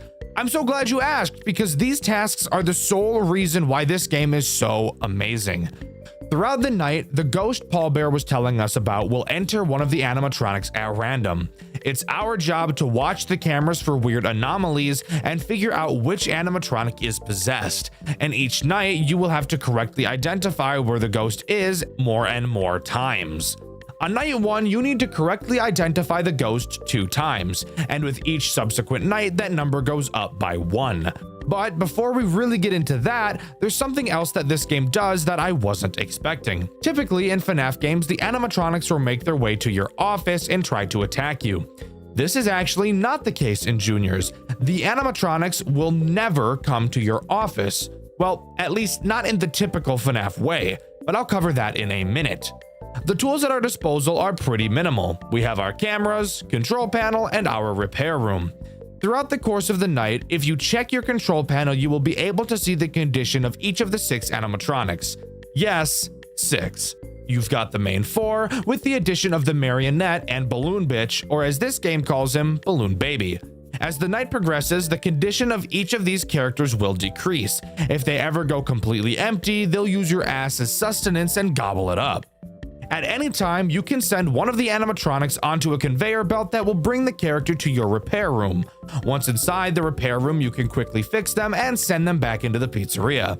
This will cause their condition to go back up to 100. However, you have to be careful, because if you send the possessed animatronic to your office, it's game over.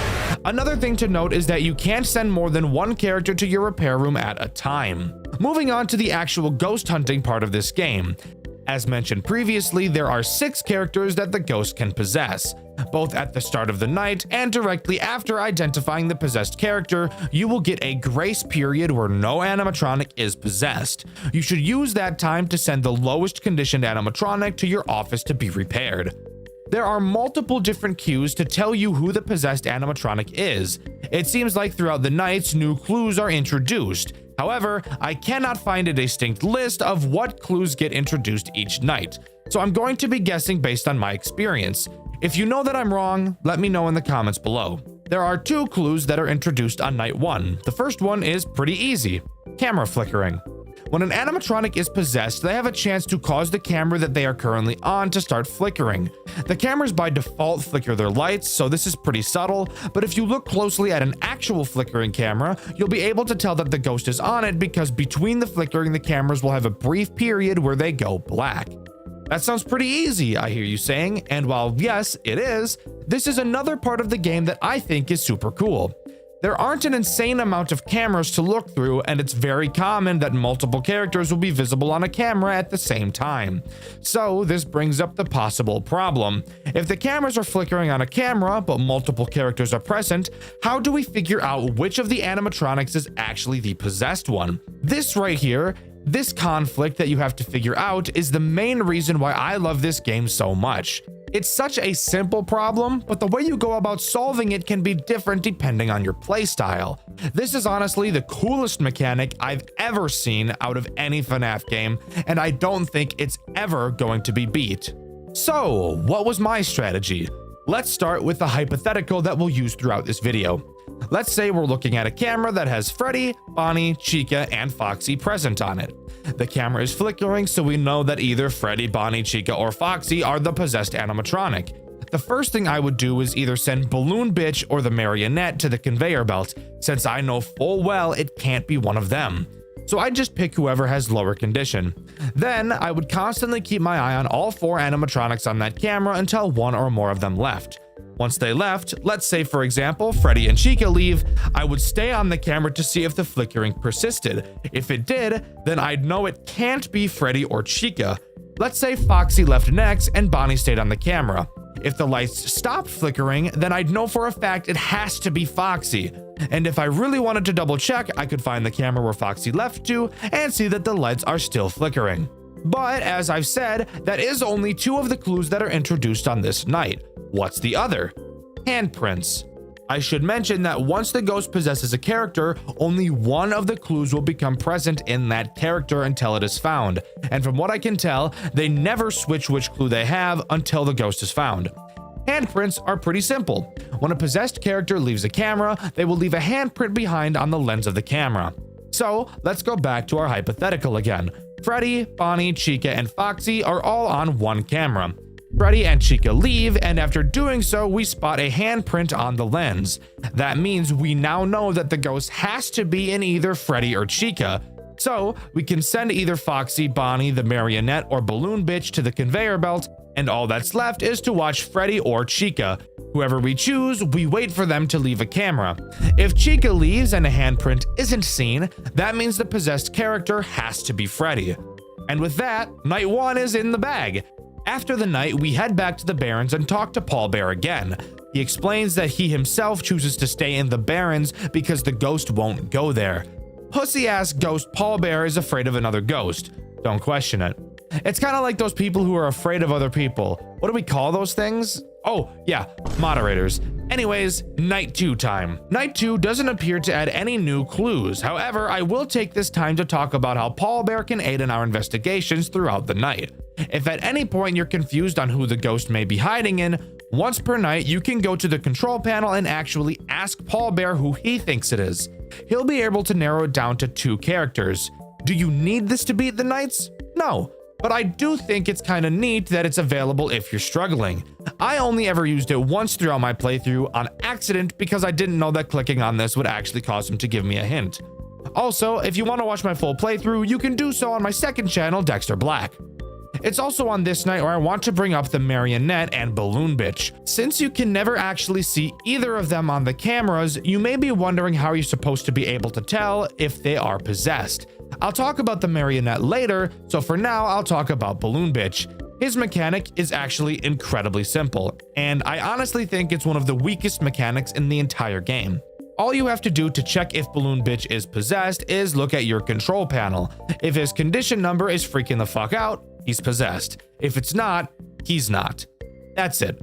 Again, I don't really think that this has a good reason for existing. Maybe the dev just wanted a 6th character so that there would be 3 on each side on the control panel, but I feel like it would have been much more interesting if you just allowed Balloon Bitch to be seen on the camera like the main 4. He could have been made to be a more challenging character. Since he's smaller than everyone else, having him hide in the cameras and be immune to the motion sensor could have been a super interesting challenge. But let me know what you guys think about Balloon Bitch in the comments. After completing night 2, we find a VHS tape. Watching it shows a claymation of Freddy carrying an animatronic limb up to a door. The door has a note on it that says, "Beware the mangle." Looking up, Freddy appears to see said mangle looming down on him, and the cutscene comes to a close. Heading back to the Barrens, we ask Paul Bear about what we saw on the tape. He says he believes that the ghost is trying to build itself a body in the form of the mangle, and that it's possessing the other characters to bring the parts to it. Appearing that we're now on a timer, we know that we have to do something, so we head to sleep and move on to night 3. Night 3 introduces one new clue that the characters can use: camera movement. This one is pretty simple. However, I should start by explaining how the cameras work a little bit more. Typically in FNAF games, the camera will slowly pan back and forth as you look at them. In Juniors, you have to manually move the cameras to see the full picture using WASD. The camera movement clue does exactly what you'd think. If you're moving the cameras, the ghost can cause it to jerk in a direction you're not moving it in. My camera got fucked a little bit, the weird control. I don't know if that was me fucking around or if that was the heathen. Whoa. My camera just fucking zipped.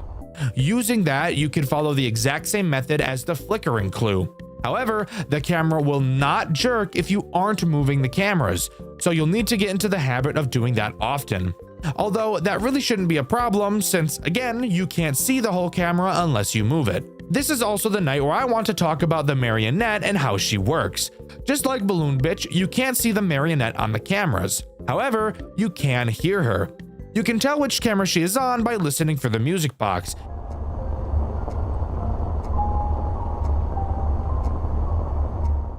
If you hear it, then you know that the Marionette is on whichever camera you're looking at.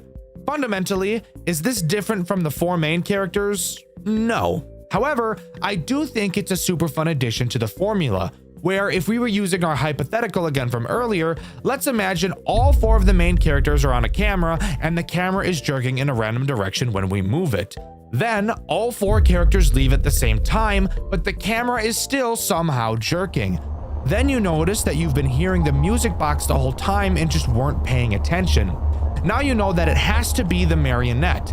It's not that it's hard to figure out, but it may be something that slips your mind as you're so focused on trying to find the ghost.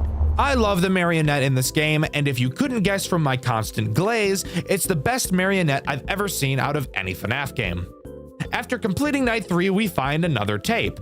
On it, we watch the ghost leave Freddy and move to Bonnie, then see Bonnie carry another piece of the mangle to the secret door. This is another thing I really like about this game. Even though you can't feel it, you know both you and Paul Bear are in a race against the clock, as with every passing night, the mangle gets closer and closer to being completed, and you know that once it's finished, your chances of winning become slim to none. Heading back to the Barrens, Paul Bear isn't present. Climbing up a ladder, we find him in a tree looking out at the brain. We tell him that our investigation ends soon. Paul Bear mentions that the spirits know he's in the Barrens with us by now, and we devise a plan to break into the secret room, the basement, and get to the mangle before it's put together. Sharing a moment of solace together, we head back into the restaurant. Somehow, this game is actually making me care about a character, which is insane to say given the fact I'm talking about a FNAF game right now. But regardless, it's on to night 4. Night 4 introduces the most ball-busting clue we've ever seen: camera malfunctions. This does exactly what you'd think. The possessed animatronic will cause a malfunction on whatever camera they are on. That means if we go back to our hypothetical, Freddy, Bonnie, Chica, Foxy, and the marionette are all on the same camera. One of them becomes possessed, so we lose the ability to see that camera. Fuck. Continuing to watch the cameras, we hear the music box stop, but the malfunction continues. We now know that it can't be the marionette. All of a sudden, the camera pops back on, and all we can see is Bonnie. Well, now we know that it can't be Bonnie. Now we look around the cameras until we find the malfunctioning one again. As we look, we spot Foxy on a camera. We now know that the ghost is either Freddy or Chica. Oh fuck. You quickly check the control panel and see that Freddy and Chica are both at 15 stability. What are we to do? We don't have enough time to keep watching. So it is now our time to make a decision you will probably have to make at least once in your playthrough. Praying to the RNG gods that the ghost isn't in Freddy as you send him down the conveyor belt. Freddy finally arrives and you don't die, so you now know it has to be Chica. Realistically, this exact situation doesn't happen all too often, but I do think this malfunction clue is by far the most stressful out of all of them. I think it adds a new type of tension that the game needed. I love this clue. I think it adds a whole new interesting way of analyzing the threat. It's fantastic. After completing the night, we find another VHS. In it, we see the ghost possess Chica while she's sleeping, and she takes another piece to the basement. Heading back to the Barrens, we keep it short and sweet with Paul Bear. He says he knows of a way to the basement, and we tell him that after we wrap up our investigation tonight, we'll meet back up with him and head there to put an end to this. Heading to bed, it's on to night 5. Night 5 adds no new clues, only being a more difficult version of night 4, and by more difficult, I mean we have to find the ghost 7 times instead of 6. I'm really out of things to talk about when it comes to the night sections, as I've talked about everything that's relevant throughout them. All we have left to talk about now is in the basement. After completing night 5, we get one last tape revealing all of the characters awakening the mangle, a foreshadow of what's to come. Heading back to the Barrens, Paul Bear explains the plan. We'll go along with whatever the mangle has planned and lure her into the Barrens and trap her forever. We say our final goodbyes to Paul Bear and enter the basement, not knowing what's ahead of us. Upon entering the basement, we're greeted to a new office. The basement serves as night 6, the boss fight night.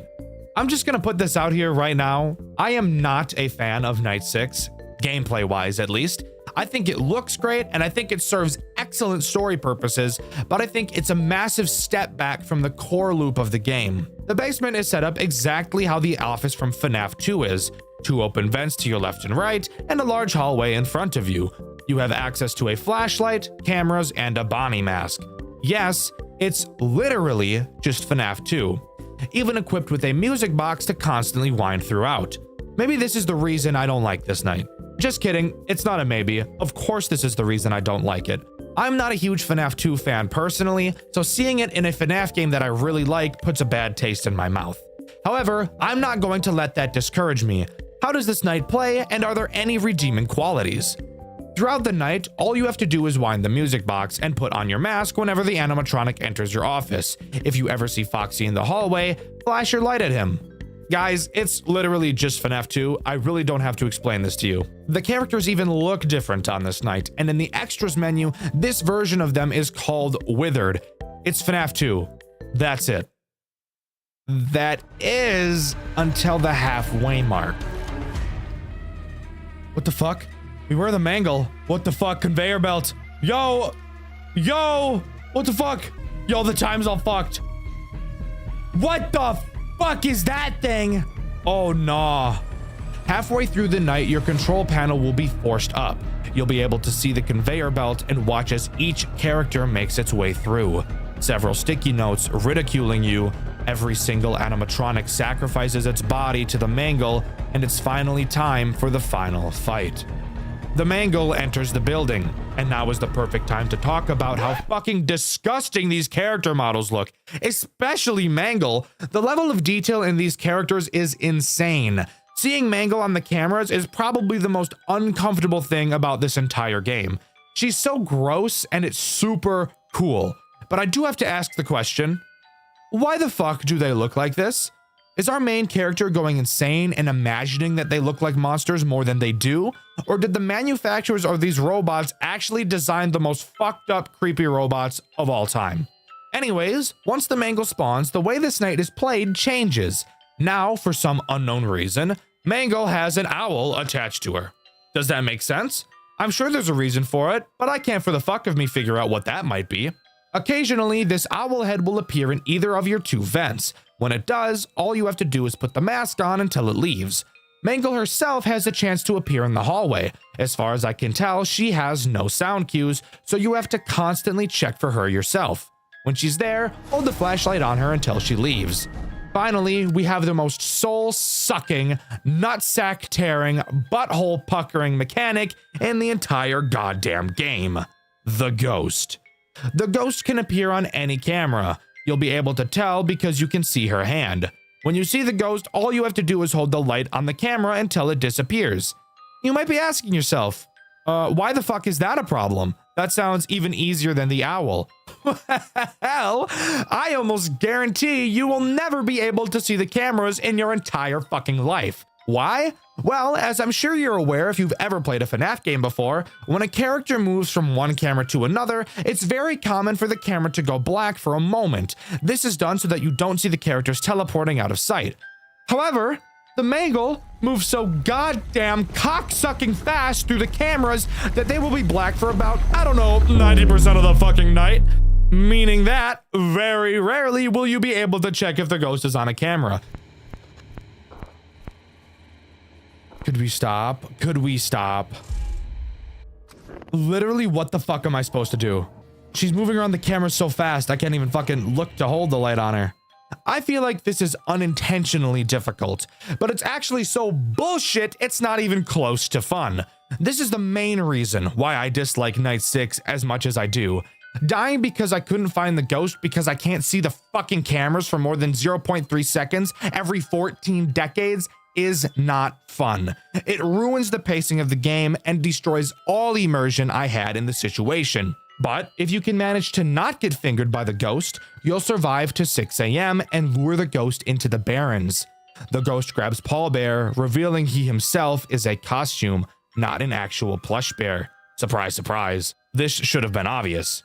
The Ghost tells Paul Bear she's going to kill us, but we quickly run up behind her while she's distracted and fucking gank her ass. Dead kids! Rah! Rah!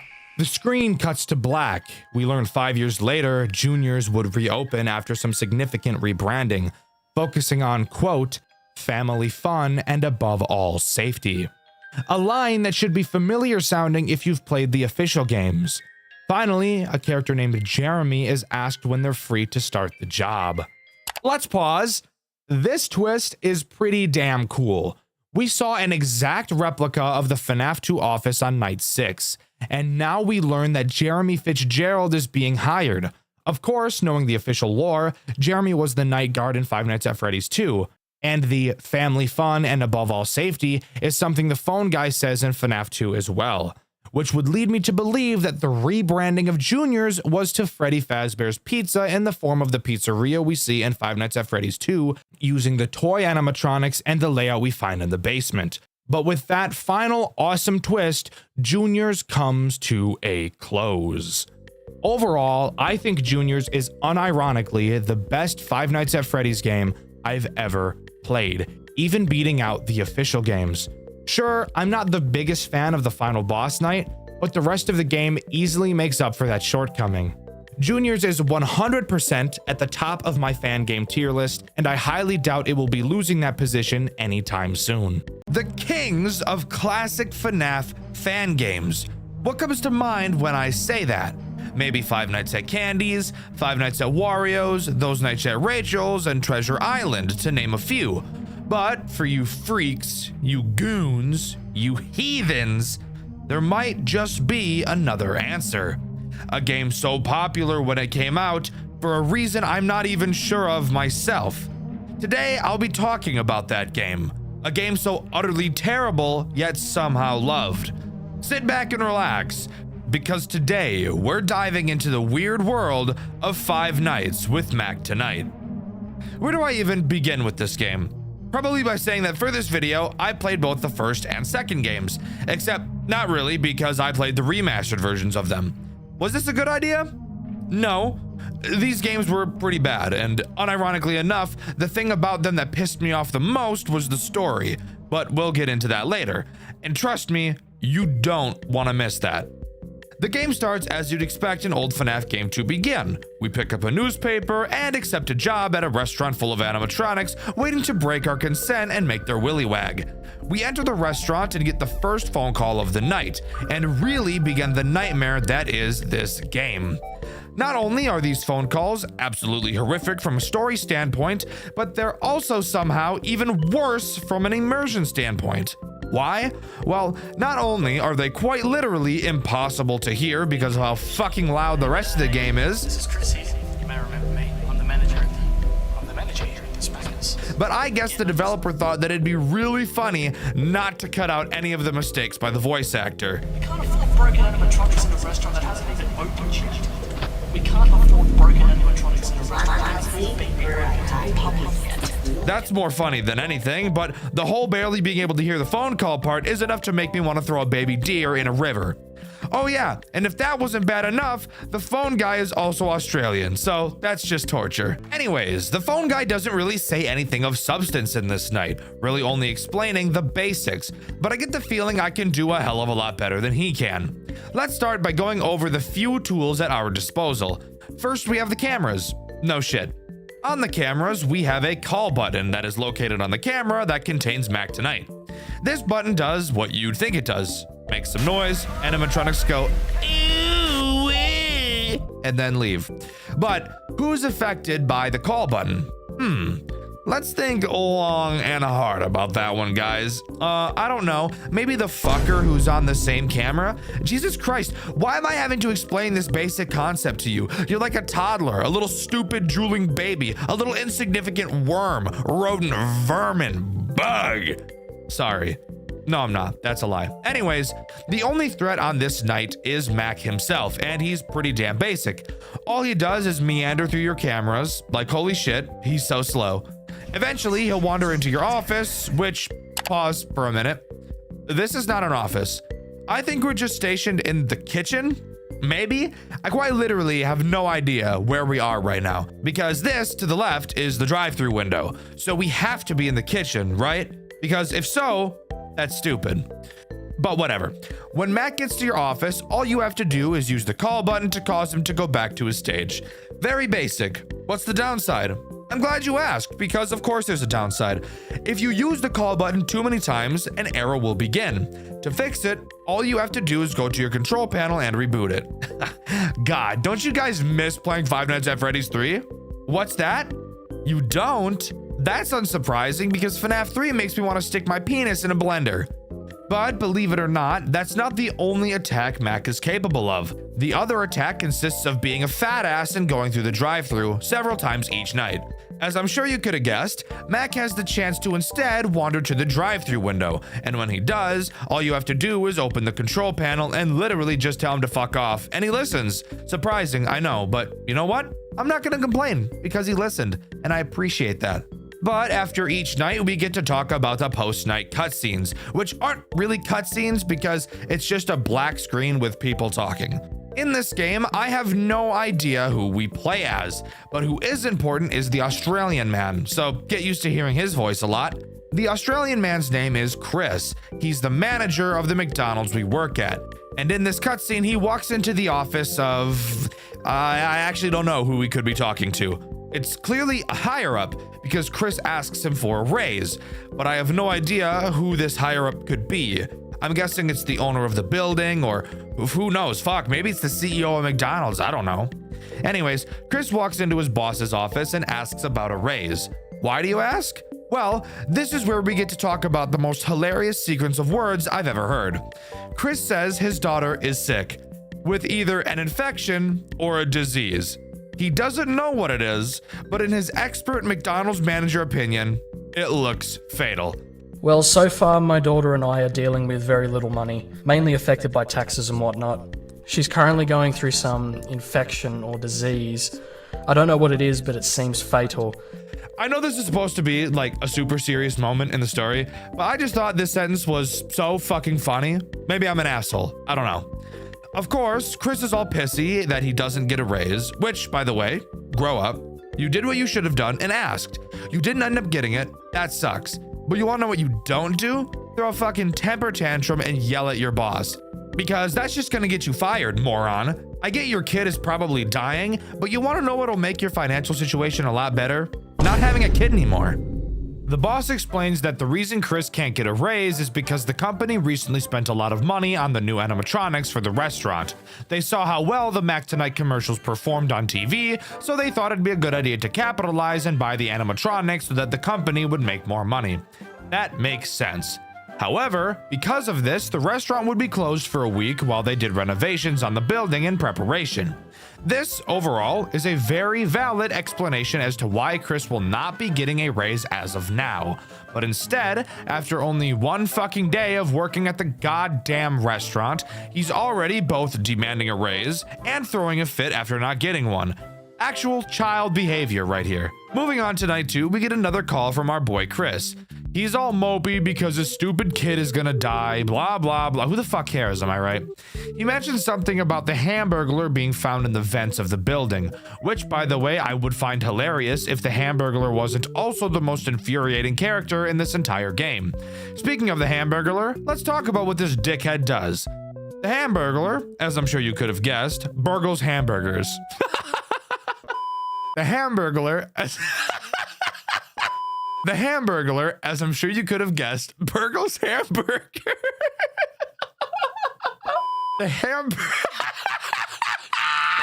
Hamburglar, as I'm sure you could have guessed, burgles hamburgers, and based off of where they found him, is a vent animatronic. Actually, the vent animatronic, as no other characters actually use it directly. We'll talk about that later. The Hamburglar will try to find your vent and crawl inside of it, something I think is very interesting considering this fat motherfucker steals cheeseburgers for a living, something I'm sure his mother is very proud of. Now, here's where I get to talk about how much I hate this piece of shit. He has a few phases before he's fully in your vent. What you're supposed to do is, in the final phase before he enters, blow super hot air using a button in your cameras to scare him away. That in and of itself is super easy. The problem comes from not knowing where he is, which again is super surprising given his profession of choice. Now, in most FNAF games, when you look at the cameras, they slowly pan side to side. They do the same in Mac Tonight's as well. However, in most FNAF games, you can always see the character when they're on the camera, no matter what the position of the camera is. Can you tell where I'm going with this? If not, let me make it very clear for you. When the camera is panned all the way to the right on this vent camera, you literally cannot see the Hamburglar. Why is this a problem? Because the cameras move so goddamn slow that you often won't be able to tell when he's moving because the camera is constantly glued to the right side of the screen. Bro, I wish this camera wouldn't turn 400 billion feet away from that fucking thing. Bro, could you turn the fucking camera towards him so I can see his ass? Luckily for me, I eventually heard a sound cue he makes to make noticing his movements a lot easier. But holy shit, future FNAF game devs, please, for the love of God, don't make this mistake, because this made me want to find a silverback gorilla and have him start digging in me. But regardless, if you can learn the sound cue, the ham bitch boy really shouldn't be too much of an issue, and we can move on to the post-night 2 bullshit cutscene. This cutscene starts with Chris getting on the phone with who I'm assuming to be someone at the hospital that's seeing his daughter, which, by the way, doesn't make sense.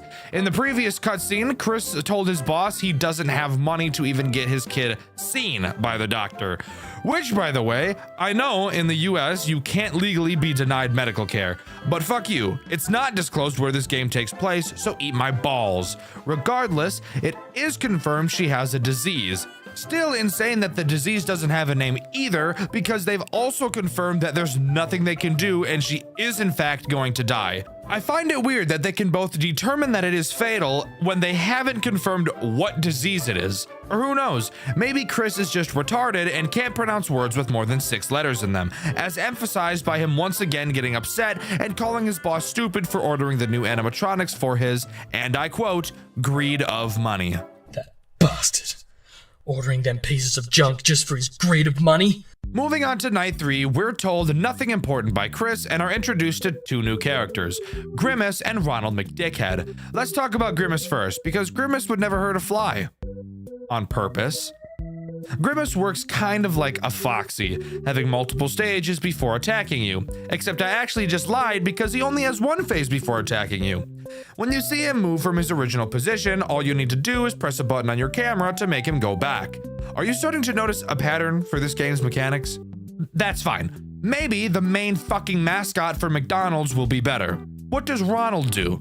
Well, he'll walk around the building, aimlessly probably, attempting to find your office. When he gets there, he'll make a sound cue and stand here. I can see this getting really... Who the fuck is that? What is Ronald McDonald? Oh my fucking ears! Oh my fucking ears! For fuck's sake! What the fuck was that? I think this is like a window to the dining area. Maybe. Again, I have no idea where we are in the building. When he is there... You wanna take a little guess what you have to do to stop him from turning into the gobble monster, lathering your nuts in honey and having a feast? Yeah, that's exactly right. You have to use the exact same call button that you use for Mac, except this time it makes no fucking sense because why the hell would that affect Ronald Donald? That's it. I'm not kidding. We're already at the point where we'll just talk about the next cutscene. For fuck's sake, people actually enjoy this game, and not just because of nostalgia. Whatever. In the night 3 cutscene, Chris goes into his boss's office, tells him that his daughter dying is somehow his fault, and then literally fucking stabs him to death. Slow way the fuck down. Really? That's your reaction to that? Sure, you didn't get the raise, but guess what? Clearly you were able to get her to the hospital because you found out it was fatal. But guess what, dumbass?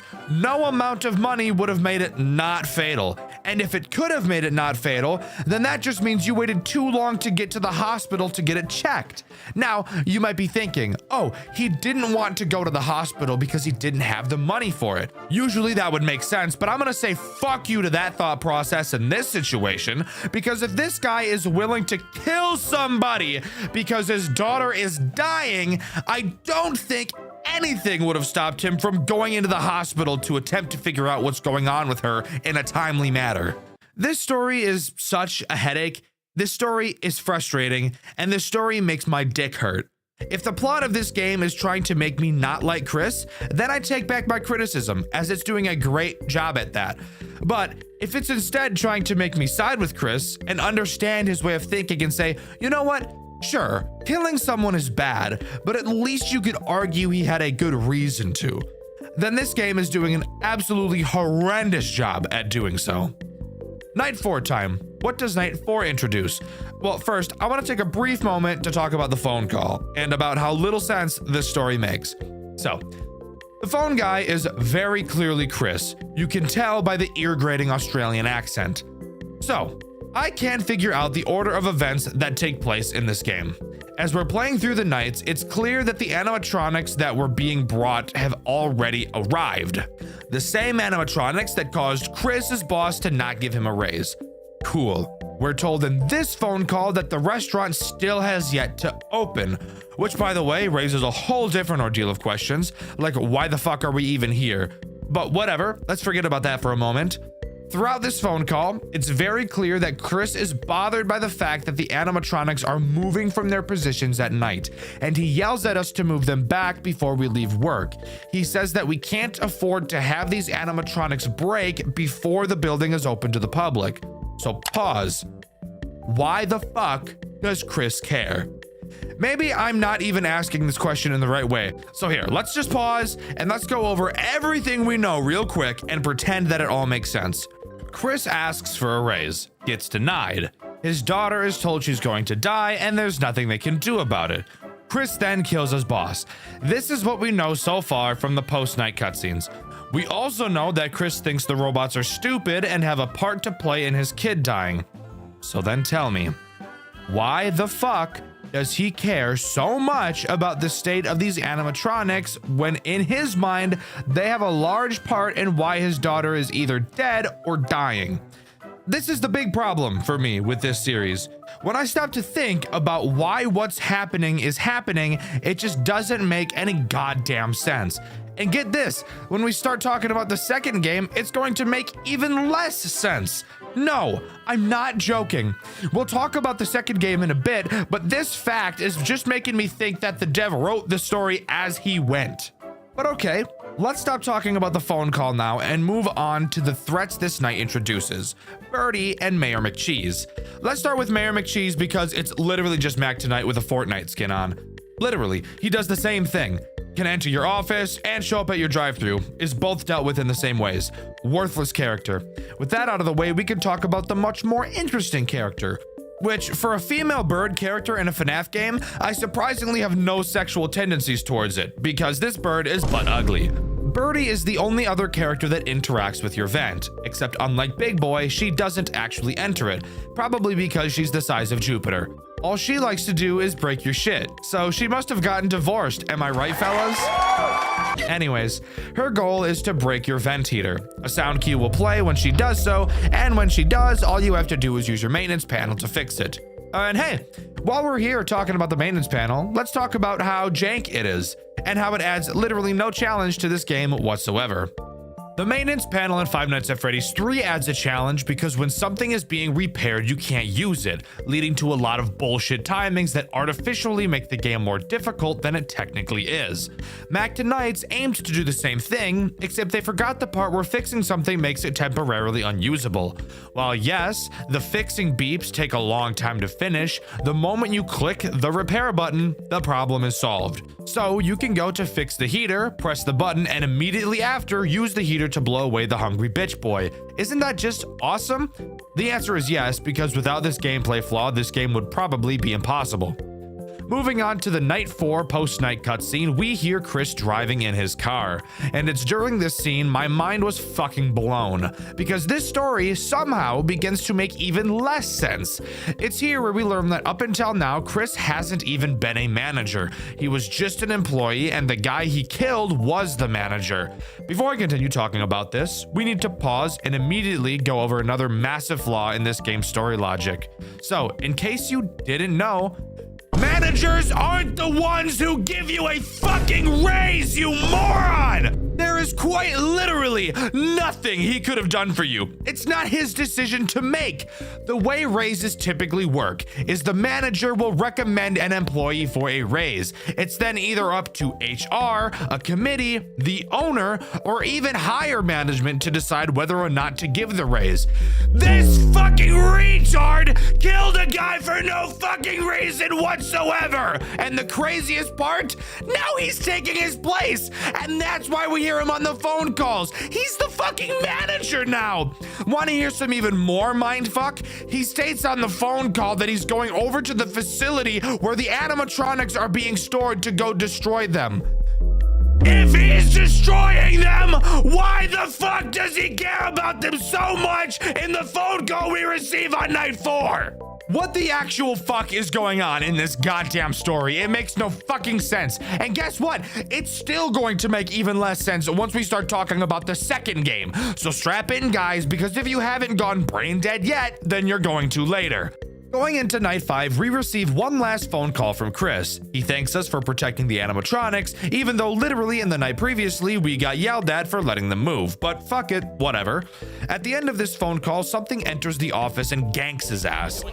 You should wait. What are you doing? Oh shit. Get away from me, you piece of... Oh shit. Not totally sure what it is, we're left to finish off the night, which, as I'm sure you could have guessed, adds nothing new, so we can move right on to the post-night cutscene. So, I need you guys to take a deep breath before we dive into this cutscene, because you're going to need to use your head a lot, and honestly, it may implode from stupidity. During this scene, we hear the voice of Chris's manager, so we know that this has to take place before he was killed. He mentions that the animatronics have been very damaged in the facility they were being held in. We know from the last call that Chris was going to destroy them, which is why he was driving. So we know that scene takes place before this one. However, that also means that during that scene, Chris's boss was still alive, which means he went to destroy the animatronics to piss his manager off and then killed him. Now, slow down. That doesn't make any sense. Why would he do something like that if his final plan was to kill him? That wouldn't make any sense.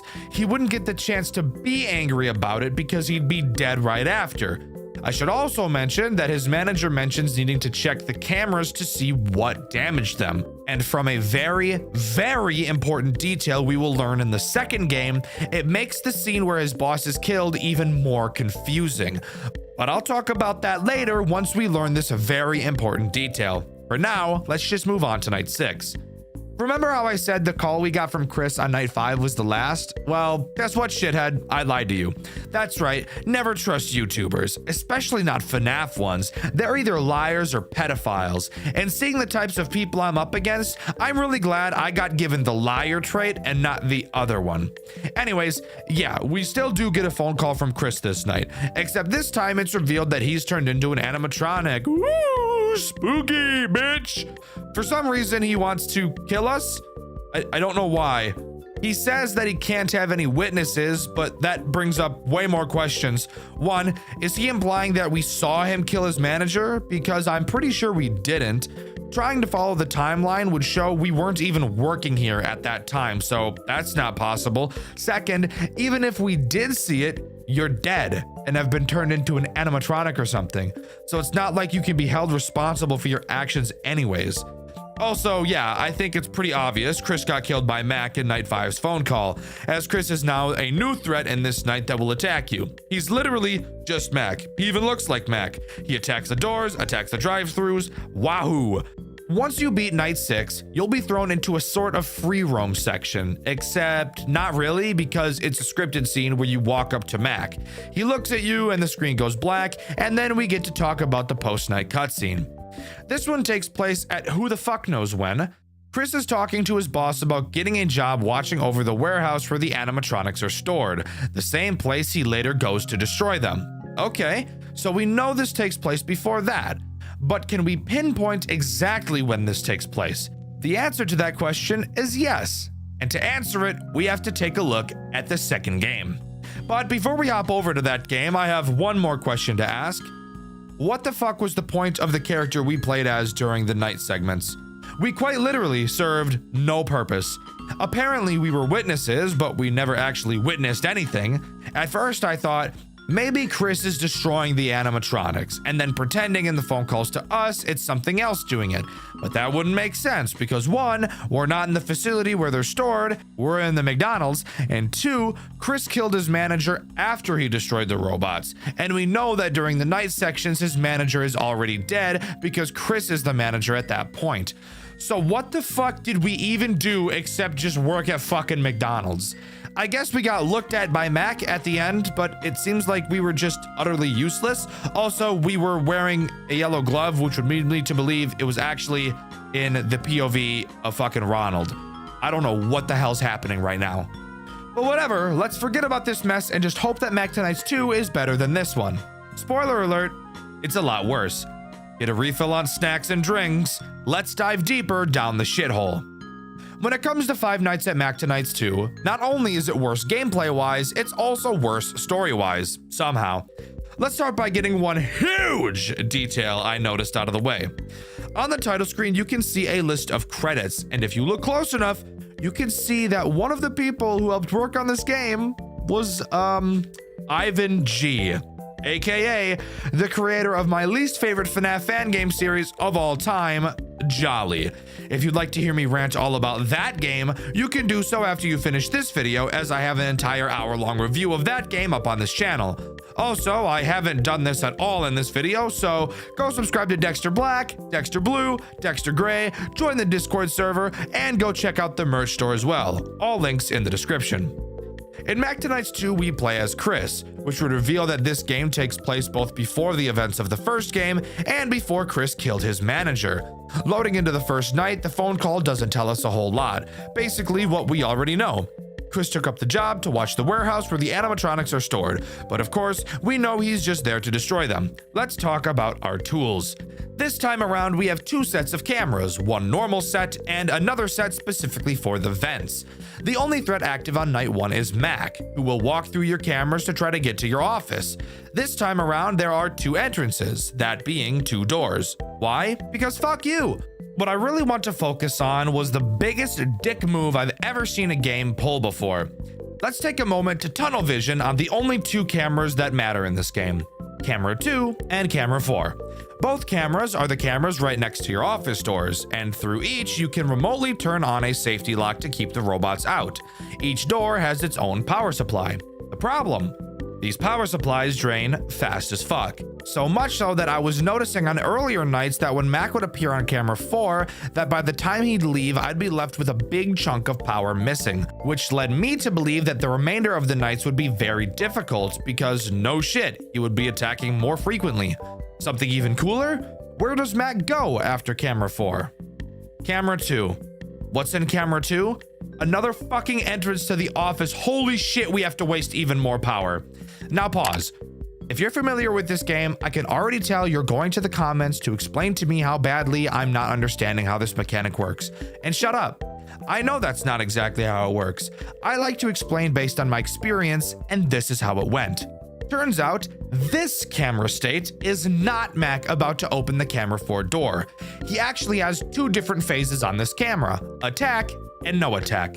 When he's standing like this, away from the door, then you know he's just traveling to camera 2 to attack. He will look like this when it's actually him attacking camera 4's door. So what's the problem? Well, I literally never saw Mac go into his attack camera 4 state until night 3. Excuse me? I don't think that it's my fault for not noticing earlier when my RNG with movements is that dog shit. Holy fuck. But whatever.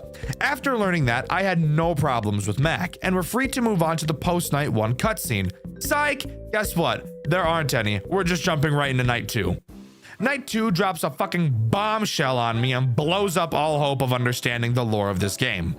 It's revealed on this night that the phone guy isn't Chris's boss, as he mentions that the manager at a McDonald's had his throat slit, now establishing that Chris had already killed him. This doesn't make any sense, and it pisses me off.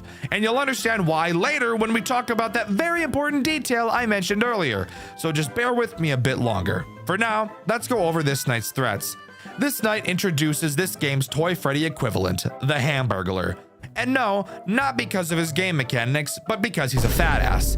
He is the character to introduce the vent mechanics, exactly how he does in the first game, except this time it's somehow even more worthless. Once he enters your vents, he will appear in any of the 4. When he does, all you have to do is seal the vent he is in until he leaves. Each vent has its own power supply, and these two drain very fast. But that doesn't matter because even during this game's most difficult canon night, you will hardly ever be attacked. The phone guy mentions that only one vent can be sealed at a time, but fun fact, that's actually just not fucking true at all because you can seal all of them at the same time if you really wanted to, so that's cool. Night 3 introduces one new threat, but before we can talk about that, we need to talk about the headache that is this night's phone call. During this call, the phone guy tells us that Mac's box was moved and looks like it had been opened. Of course, that makes sense because we watched him walk around the building. All good. Whatever. However, he also mentions the progress the police have made on the murder of Chris's manager. They found out he was a former employee and that he was spotted running out of the building wearing a mask and a McDonald's uniform. Pause, please. My brain can only take so much stupidity at a time. So, what this tells us is that at the time Chris killed his manager, he wasn't working at the McDonald's because they referred to him as a former employee. That doesn't make sense because during the Night 3 cutscene in the first game, when Chris enters his manager's office to kill him, his manager mentions that there's nothing he can do to help. So we know he was working there. Maybe that was a mistake and he wasn't working there, or maybe this is a mistake and they shouldn't have said former employee. But let's just say this game is correct and he was a former employee. Why the fuck was he wearing a McDonald's uniform if he didn't even work there? This story doesn't make any fucking sense and nothing lines up. No, this is not a case of the game being mysterious and, ooh, it's our job as theorist hunters to piece it together. Fuck you. This is just bad writing, like really fucking bad writing. We still haven't even gotten the real bombshell yet, the very important detail I've been talking about throughout this video. But before we can get to it, we have to talk about tonight's threat, Birdie. Birdie did something unique in the last game. What about this one? Nope, she's just a hamburglar. Enters vents, seal them, that's it. Moving on. Night 4 somehow manages to make even less sense than ever before. We're told that Birdie had gotten damaged, like a crowbar was smashed into her face. Okay, so we know that at this point, Chris had already begun breaking the animatronics. Cool. Now, here's the stupid part. We're told that the police are obviously still investigating the murder. They questioned all the current employees about the incident, and the phone guy tells us, no joke, that they put the employees who were suspects through a lie detector. Fuck the fact that lie detectors can be notoriously inaccurate. Let's talk about the fact that they know it's a former employee. Ding, ding, ding, former. So why the fuck are the current employees suspects? That doesn't even make any fucking sense why they would suspect a current employee of being the murderer when they know it was a former employee. Sure, the guy was wearing a uniform, but they've already established that he was a former employee, aka not a fucking employee anymore. Am I overreacting? Does this story actually make perfect sense and I'm just retarded? I don't think it does. Anyways, the threat on this night is Mayor McCheese. He's just Mac. Goes to the door, close it, what the fuck ever. I know you guys are just interested in this story at this point and how retarded it is. Night 5 phone call. Let's go over it. Mayor McCheese was damaged, obviously our doing. We're told that today is our last night, yet for some reason we're told that we can come in tomorrow if we really want to. Why? I literally have no idea. And the phone guy literally offers no good explanation whatsoever. It's clear that at this point the phone guy thinks we're not doing our job well. And to be fair, we really aren't, so that makes sense. Really nothing important in this call, so let's just go over the final threat in this game, Grimace. Grimace, surprisingly, does something different than the other characters. He acts sort of like a phantom balloon bitch from Five Nights at Freddy's 3. He will slowly leave his box, and when he does, he'll appear on a camera. If you see him, close the cameras and he'll reset to his box. If you don't do it fast enough, he'll force your cameras to reboot, which will take a while. So like, Just close the cameras. Who gives a fuck? Let's just talk about this stupid fucking story and the stupid fucking important detail I've been teasing for the last half hour. During the Night 6 phone call, it's revealed that the phone guy checked the cameras of the warehouse and saw Chris breaking the animatronics, specifically Grimace. He tells us that we need to get out, blah, blah, blah. Yeah, we know, no shit, he's pissed, and rightfully so.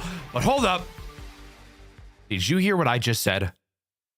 He checked the cameras and saw us. Doesn't that sound familiar? Oh yeah, it does. Why, you ask? Well, this little tidbit is that super important detail I've been talking about throughout this video. Towards the end of Mac Tonight 1, during the final cutscene, we hear Chris's manager mentioning that the robots are being damaged and that he needs to check the cameras. This would tell me that this exact moment is what he was talking about then. But here's the crazy part. All of that would add up perfectly fine if it wasn't confirmed that the phone guy in the second game wasn't the fucking manager, because he said the manager was already dead. So who the fuck is this guy? And why did the manager say he needed to check the cameras of the warehouse at the end of the first game? This story literally makes no fucking sense whatsoever. There was no thought put into it. I can't piece any of it together because each piece of the fucking puzzle is from a different goddamn box. What the fuck do you expect from me, game? I finally get confident enough to talk about the stories of the games I play in my videos, and then I'm hit with this fucking bullshit. I've spent hours upon hours trying to figure this shit out to find out it's been completely fucking broken from the start. The gears in my brain are turning so fast, I think the whole engine altogether is gonna fucking explode. Thank God I got that out of my system. But that's all Five Nights with Mac Tonight's has to offer. Yes, by the way, before you say anything, I know that there is a third game, but fuck you. It's confirmed to not be canon, so I don't give a fuck about it. This series was an experience I would be okay with never going through again. It wasn't nearly as soul-sucking as Jolly, however, it was definitely enough to cut several years off my lifespan.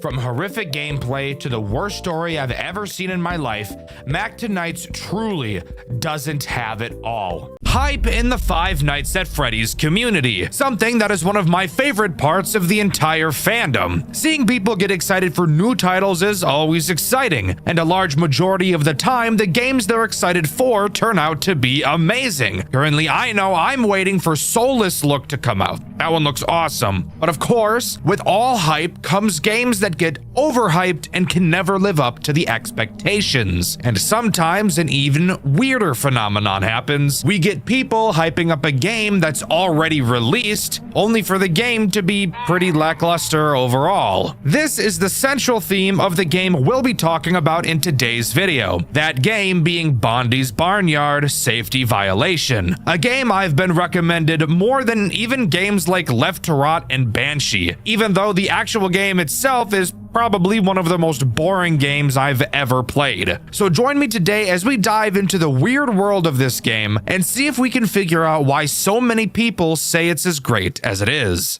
Bondi's Barnyard starts like many other FNAF games just like it, with a newspaper clipping. Psych! I just lied to your stupid, ugly face. It doesn't start with a newspaper clipping. It starts with a cutscene. Something I know I tend to do frequently when talking about cutscenes in games is to criticize the voice acting if I feel like it's bad and takes away from the overall feel of the game. However, this game, as you'll see, is pretty silly in nature, and because of that, I feel like the definitely bad voice acting is actually pretty fitting. Take a listen. Security guard is really an arbitrary decision to fulfill a legal requirement.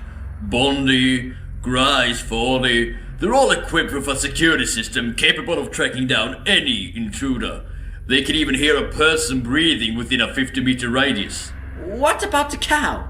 Coo the cow is different in that she is designed to care for a child who has lost their parent. She will keep them closer until the parents return. Excuse me, but this all seems a bit excessive for a children's establishment. Well, even though the animatronic security system is very hands-on, they wouldn't be able to kill an adult. What about a child? Oh shit, he able to kill the fuck out of a child. Gulp! Alright, after that silly little goofy cutscene insinuating that the robots could 100% kill a child, which I'm in total favor of, by the way, then we finally get the newspaper about a missing child. How interesting. I know if I saw that headline in the newspaper, I'd be smiling from ear to ear. Child missing. A child's gone missing at Bondi's barnyard on their own birthday. The child's mother filed a missing persons report to the local authorities. The restaurant claims no wrongdoing, but have doubled their safety precautions and has employed a full-time security guard. Unlike most other FNAF games, Bondi's Barnyard, also known as Bondi's Barnyard Safety Violation, is only one night long, but split into multiple hours. Now, I've mentioned that this game has been hyped up a lot, but why is that, you might be asking? Is it because of the visuals? No. Is it because of the gameplay? No. Is it because of the story? No. Then what could it possibly be, Dxtr? Well, my dear viewer, the answer to that question is likely because you play as the missing child mentioned in the newspaper, and that child is stuck inside of the cow animatronic the entire night. That's really about it as far as I can tell, because in all honesty, I think this game's actual gameplay is pretty weak. But we'll talk about that in just a moment. For now, we're thrown into Hour 1, Fresh Meat. And I can start talking about the threats and the tools at our disposal. And the first tool I want to mention is our camera system and the fact that we just don't fucking have one. You may be wondering how the hell we're going to have an entire FNAF game with no camera system. That's a wonderful question. Let me go ahead and answer it. In front of us, you'll see two doors. You can close them both and flash your light into both. There's also one other thing that you're able to do, that being holding the mouth of the animatronic we're trapped in open so that we're actually able to breathe. You'll be able to tell how close we are to dying due to not breathing based on the percentage we see on the screen on the wall. You may be wondering how in God's dick that screen is showing us that, and the answer to that question is piss in your own mouth and gargle it. Obviously, while you're holding the mouth open, you won't be able to interact with anything else. So just like, only open it when you have the time, which I promise you will have plenty of, by the way. All right, next thing we're able to do. Oh boy, oh boy, oh boy, I wonder what it could be. Nothing. It's nothing. I've literally just described to you every single mechanic throughout this game.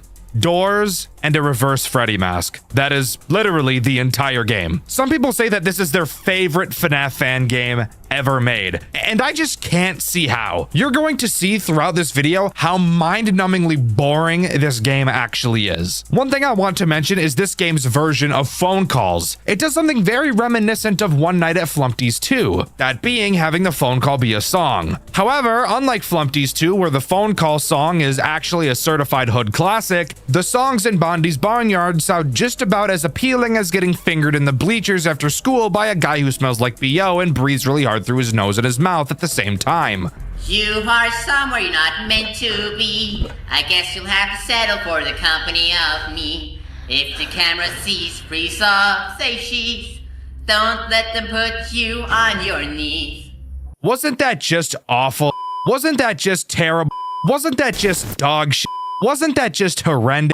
Wasn't that just amazing? Yeah, I know it was. Anyways, you may have noticed in that little jingle that the guy mentioned something about the camera. You might be asking yourself why he even mentioned the cameras if we can't even look at them. Well, that would be because there is actually a night guard on duty while trapped inside of this robot, which I will be honest is actually a pretty cool concept. However, quite a few plot holes open up because of this, the main one being pretty obvious. However, before I explain that plot hole to you, I should first mention the first threat this night introduces, that being the camera I just mentioned, being able to see it clearly directly in front of you. Occasionally, throughout the night, it will activate. While it is on, if you are to interact with anything, that being the doors, the lights, or the suit itself, the camera will spot you inside the suit and you will die. Now, the plot hole I want to mention is, if we're a child trapped inside of this robot, why the hell would we not make it obvious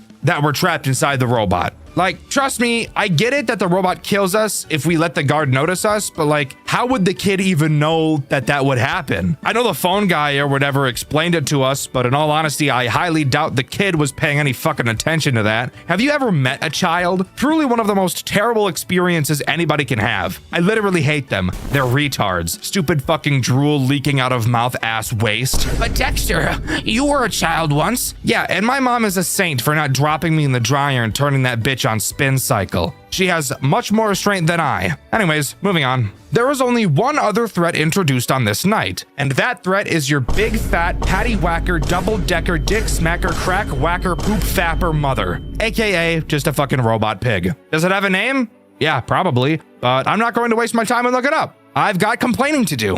The pig's goal is to make it to your left door. Once he gets to the door, just close it until you hear him bang on it. Then you can open the door again. That's it. And there's literally nothing interesting you can do while waiting for him to appear. At least in other FNAF games, during the boring first night, you can at least spam through the cameras. Fucking something interesting, but this game just has nothing. Do you want to see what a majority of this game looks like?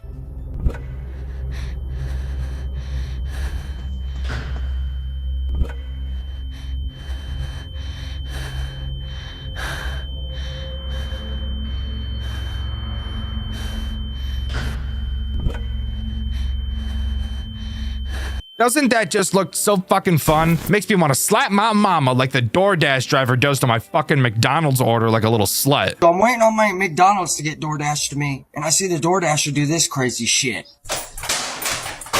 Anyways, before we move on to night 2, we need to talk about the post-night 1 cutscene. Great! As if I wasn't already sitting on my ass doing absolutely nothing, now I get to stick my thumb on my ass and mindlessly stare at a screen even more. Happy birthday, my child. For your gift, I'll let you go to Bondi's barnyard. Okay. I guess we go to Bondi's then. Hey, The you fuck look was that? sharp as a sausage. I'm building a house. What is it? That is like the little voice box? The little What speaker? material should I use for it? Oh, you're a little piggy, so you should make your house out of bricks, bro. Out of bricks. Of course. Yes. Thank you. You are so fucking welcome, bro. I've read the story. I know what happens if you don't use those motherfucking bricks. 2 a.m. count sheep. How about you count my balls? 1, 2, and also 3, because one time in high school I landed real weird and one split in half. So wasn't that just an amazing use of my time? I don't know who shot this dog. I don't know who shot this duck's dog in the... I don't know who shot this duck's dog in the fucking face right in front of him, but he has no reason to be looking all traumatized like that. Obviously, you could tell what happened in the cutscene since you just saw it, but one tiny detail I do want to point out that you may have missed is the disgusting render of a duck that can be seen during the first fade to black. Pretty cool, I suppose? All right, hour 2, here we go. How are we feeling, everyone? Good? Huh? Huh? No? Pretty bad? All right, fuck me, I suppose. Well, since you guys aren't excited, I'm going to be making you listen to the second call this game has to offer. Truly, some M&M level bars are on the way. Barnyard safety violation, type 2. When the clock strikes 2, one threat becomes a crew. Just make sure you check the right door, otherwise you might not be prepared for what's in store.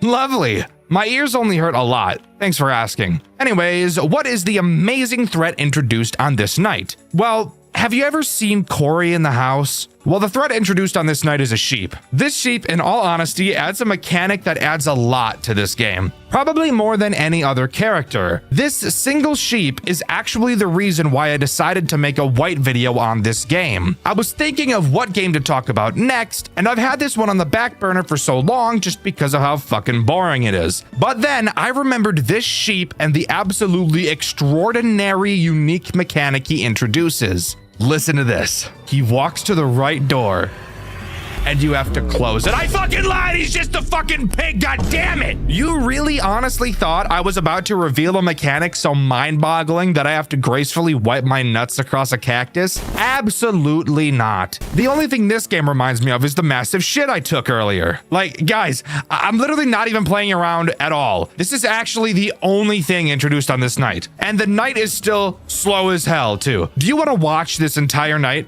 Because I'm about to show it to you in 10 times speed. Literally absolutely nothing is going on in this damn game, bro. I'm sitting here, day in my hand, ready to start cranking my shit, but there's not even any hot animatronics for me to oogle over. I quite literally have no material to work with for this video. I've tried my damn hardest since I've been getting asked to make a video on this game for months at this point. Damn, guys, I'm struggling. Why do you like this game? Anyways, let's move on to the post-hour 2 cutscene. Hey there! Hi. Would you want to be my little shepherd for today? No, you are British. You are British and bad. Could you count all of these sheep? One, motherfucker. That's right. Oh, There's fuck yeah. one sheep. Goddamn right it's so, right. So You much. goddamn right I'm right, bitch. Happy birthday. Say fucking happy birthday. Don't happy birthday me, bitch. Who the fuck you think you talking to? Like, actually, what the hell is even that, bro? We got asked to count sheep, then motherfucker puts one sheep on the screen. It's like the devs of this game really wanted to put something interesting after each hour, but once they got around to actually doing it, they realized how much of a pain in the ass that would actually be, so they just shit on a plate and fed it to us. Anyways, on to hour 3. Hopefully something interesting is actually introduced this time around. By the way, I'm just now realizing that I've never actually explained where the hell we are in the building. We're of course in a cow animatronic, like I've already said. So your stepmom, since your mom is the pig. So obviously that means we're in the ice cream room or whatever. What is the ice cream room? I have no idea. Here's the phone call, dick lips. When the clock turns 3, there might just be another friend whose skull is your end. A door won't put up a proper fight. To fend this guy off, you must use the light. All right, well, if it wasn't obvious from that phone call what the threat introduced on this night is going to do, strap in, because it's going to take a long time for me to explain it to you. Everybody ready? Yeah? Yeah? Got a snack? A little bit of a drink, some meat in hand. What? Pause. All right, cool. Once this old fucking geezer with a name I don't know appears at your door, just hold the light on him and he'll go away. That's it. That's all you have to do.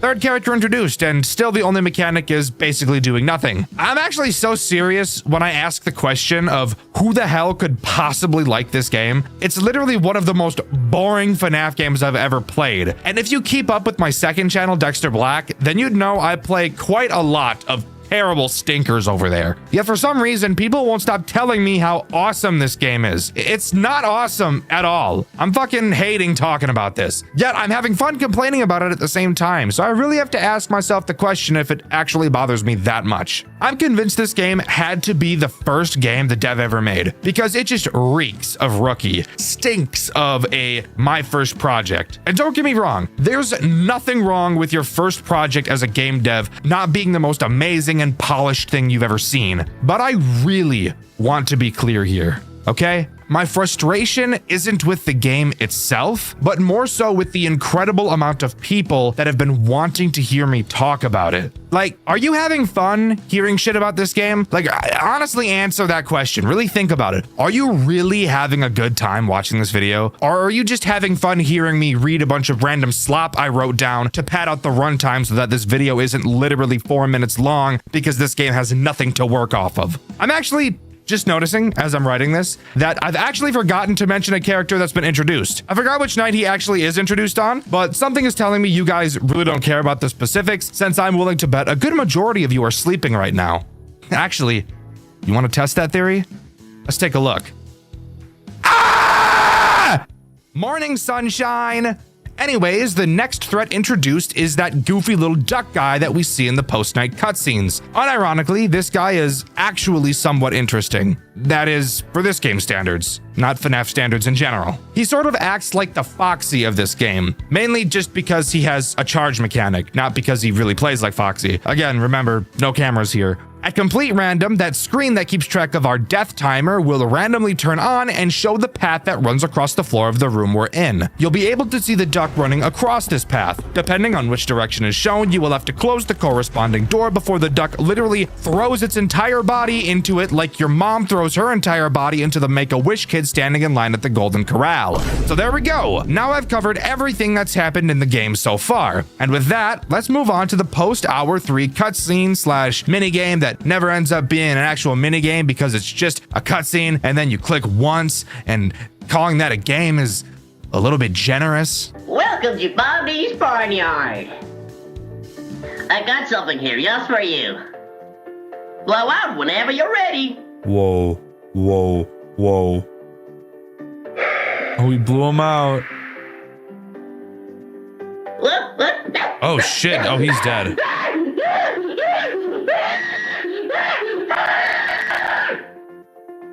What the fuck? All right, so that cutscene was quite a bit different and more interesting than they usually are. A man died, very based. He had a stupid nose anyway, so that's totally fine by me. And we got to see some more creep shots fade onto the screen, including a crazy back shot. Pause. All right, we've done this 3 times already. How about we go for number 4? Are we ready for another literal fire diss track? The likes of which you've never seen before in your 14 years of life on this planet? Because I know damn well, despite the amount of times I say in my videos that children really shouldn't be watching them, all of you little fucking gremlins keep doing it anyways. You should know exactly what's in stock. Now and it's 4 o'clock. All right, so clearly MC Retard is running a bit low on music material. That's fine. Let's move on to talking about the new threat this hour introduces, and that would be a total of 0 because nothing new was added on this night. However, it is technically harder than the previous night for one main reason. The characters attack much more frequently. At least one attack every 10 seconds or so. While this still doesn't make the game hard by any means, at least now the gameplay isn't just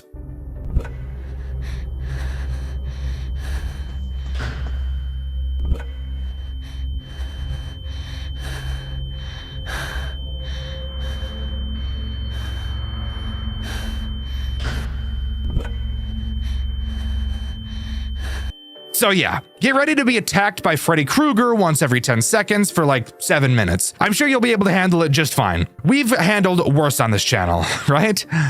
Let's do some reminiscing. This game has put me through so much bullshit! I've been holding back way too much! I think I'm gonna fucking explode! Like a toddler, a little stupid Korean baby, a little insignificant sword. You're basically just dropping to your knees and praying the game doesn't skull fuck you. No fucking shit! We're gonna take the juice, you dumb bitch! I swear to God, intelligence is chasing the squirrel, but she's just so much faster. How about you go find my nuts? Yeah, great times we've had on this channel, huh? I'm glad you and I can just be happy all the time, never upset, constantly having a great time, never complaining about anything. Just plain old ignorant bliss all the time. Like this stupid looking cat. I love that guy. Anyways, on to talking about the post-hour 4 cutscene. Let's take a peek, shall we? Hello, I'm Coo the cow, and, is something wrong? Don't worry. Whatever it is, I'll protect you. Ooh. I promise. Yeah, I think I'm stuck in you right now, bro. I'm digging in you. Literally the exact same expression when I catch a glimpse of my homie's hog in the shower. The only thing missing is a bit of drool, a little saliva. Editor, add in some saliva here to make it a little bit more realistic. Yeah, that's what we like to see. You get paid to do this. How does that make you feel, little piglet? Anyways, on to hour 5. Hour 5 acts as this game's boss fight night, introducing a character that does exactly what you'd expect, taking the roles of every character we've seen so far and just being so unrealistically fast that it completely breaks the immersion of the entire game. His name is, I fucking lied to you, dumbass. Nothing new was actually introduced on this night and all of the characters are just faster. To give credit where credit is due, this night actually is a tad bit challenging, but that doesn't change the fact that the gameplay loop of this game is hands down probably the most boring shit I've ever played in my entire life. I played it over on my second channel, Dxtr Black, over 6 months ago, so I literally don't even remember what I was doing during a lot of the sections of this game where nothing is happening, which, by the way, if you needed a reminder, is a majority of the game. After completing night 5, we get one more news clipping. It reads, "Missing child has been found deceased inside restaurant. It went lost. The child had somehow climbed inside a robotic mascot, where it later suffocated to death early in the morning. Police are investigating the night guard that somehow didn't realize that child was in the building, slowly dying the entire night." So yeah, the child we played as still fucking died. All of that mind-numbing work just for the kid to die anyways. Love it. And you might be thinking, well, Dexter, that's just a bad ending. The good ending has the kid survive. But little did you know, you're actually more wrong than people that think the word stuff in Oreo's Double Stuff has 2 F's. It just doesn't. And this game, it just doesn't have a good ending. Or a bad ending for that matter. This is literally the only ending that you can get. And the child dies, which honestly sounds like a happy ending in my book anyways. Now, truth be told, that's not all this game has to offer. There are a plethora of custom night challenges to try out, including 5 additional characters that will be added throughout them. Now hold up, you're telling me that this game had 5 additional characters and none of them were used in the base game? Why? Don't get me wrong, I'm very aware that plenty of other FNAF games do this. Chuck E. Cheese Rebooted, FNAF Showtime, and Freddy's Reanimated to name a few, but the difference between those games and this one is that those games all had a base story mode that was actually interesting to a point where they didn't need more characters, and the extra characters were just something fun to add on top of it. Bondi's Barnyard did not have that. I feel like they really should have used these characters throughout the main hours of the game to stop their players from committing seppuku. But hey, here we are, so let's quickly talk about all of them. The first guy to bring up is Pablo the Frog. His mechanic is very simple, but actually makes that pretty much arbitrary air percentage actually important. The air percentage goes down so slow that you very seldom have to think about keeping it up. Pablo fixes that problem. Occasionally, Pablo will play a little jingle. Shortly after, his face will appear, and if your air isn't at least 75%, he's gonna start bouncing your butt like a basketball. And I really don't think you want that. The next character to talk about is Tori the Bull, and it's with this character where we begin to notice that the devs were really pulling anything out of their asses while designing these extra characters. Tori will have 2 red flags on both sides of your screen that are raised. If they ever fall, you will have to click them to make them go back up. If you don't, he's gonna make you spin on his dick like a BBC tornado. Shout out Zigbay. Up next, we've got Grizzly, or as the wiki calls him, Bjorn, but the wiki also calls him Grizzly, so I don't know what his name is. I'm not even gonna waste time, bro. He's just a close the door character, except he can attack both doors. Incredibly lackluster and boring. Next, this is Mother. Say hi. Anyways, she's somewhat interesting, just kind of annoying. She's another door character, except you will have to close the opposite door she appears at because she's blind, and that will confuse the door that's closed for being the door she's at.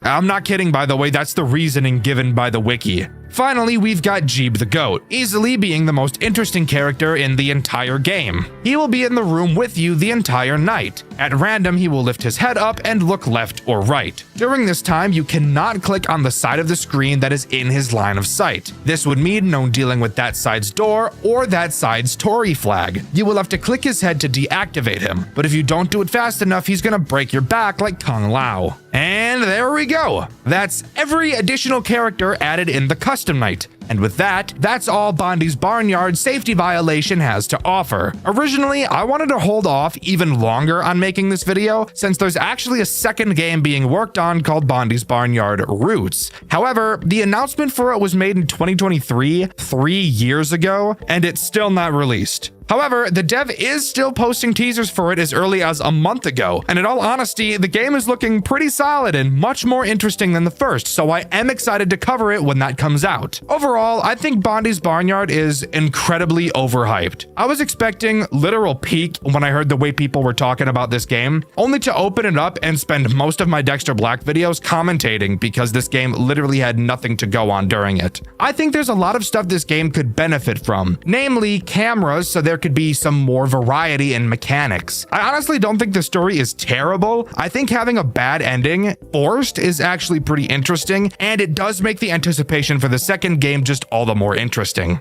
But let me know what you think. Do you agree with me, or do you think Bondi's Barnyard is actually the best FNAF fan game to ever grace the community? Let me know in the comments below. In my 5 Nights at Fangs video, I asked you guys what you thought the most infuriating FNAF game was and why, and my favorite answer was this one by Mason Burns. They said Sister Location, and I completely agree, but not for the same reason they said. I just fucking hate that game, and it's dog shit, but that's really a topic for another video. The question of this video is, what is the most boring FNAF game you've ever played and why? With the question of the video being asked, subscribe to the channel, I'd appreciate it a lot. Thank you to these 3 talented artists for your fan art. You can submit yours in the Discord, link in the description. Thank you to all of my super fan channel members, you guys queef riz. Go to dxtrshop.com to get yourself some fantastic Skags merch. I've been Dxtr, and I'll see you guys in the next video. See ya!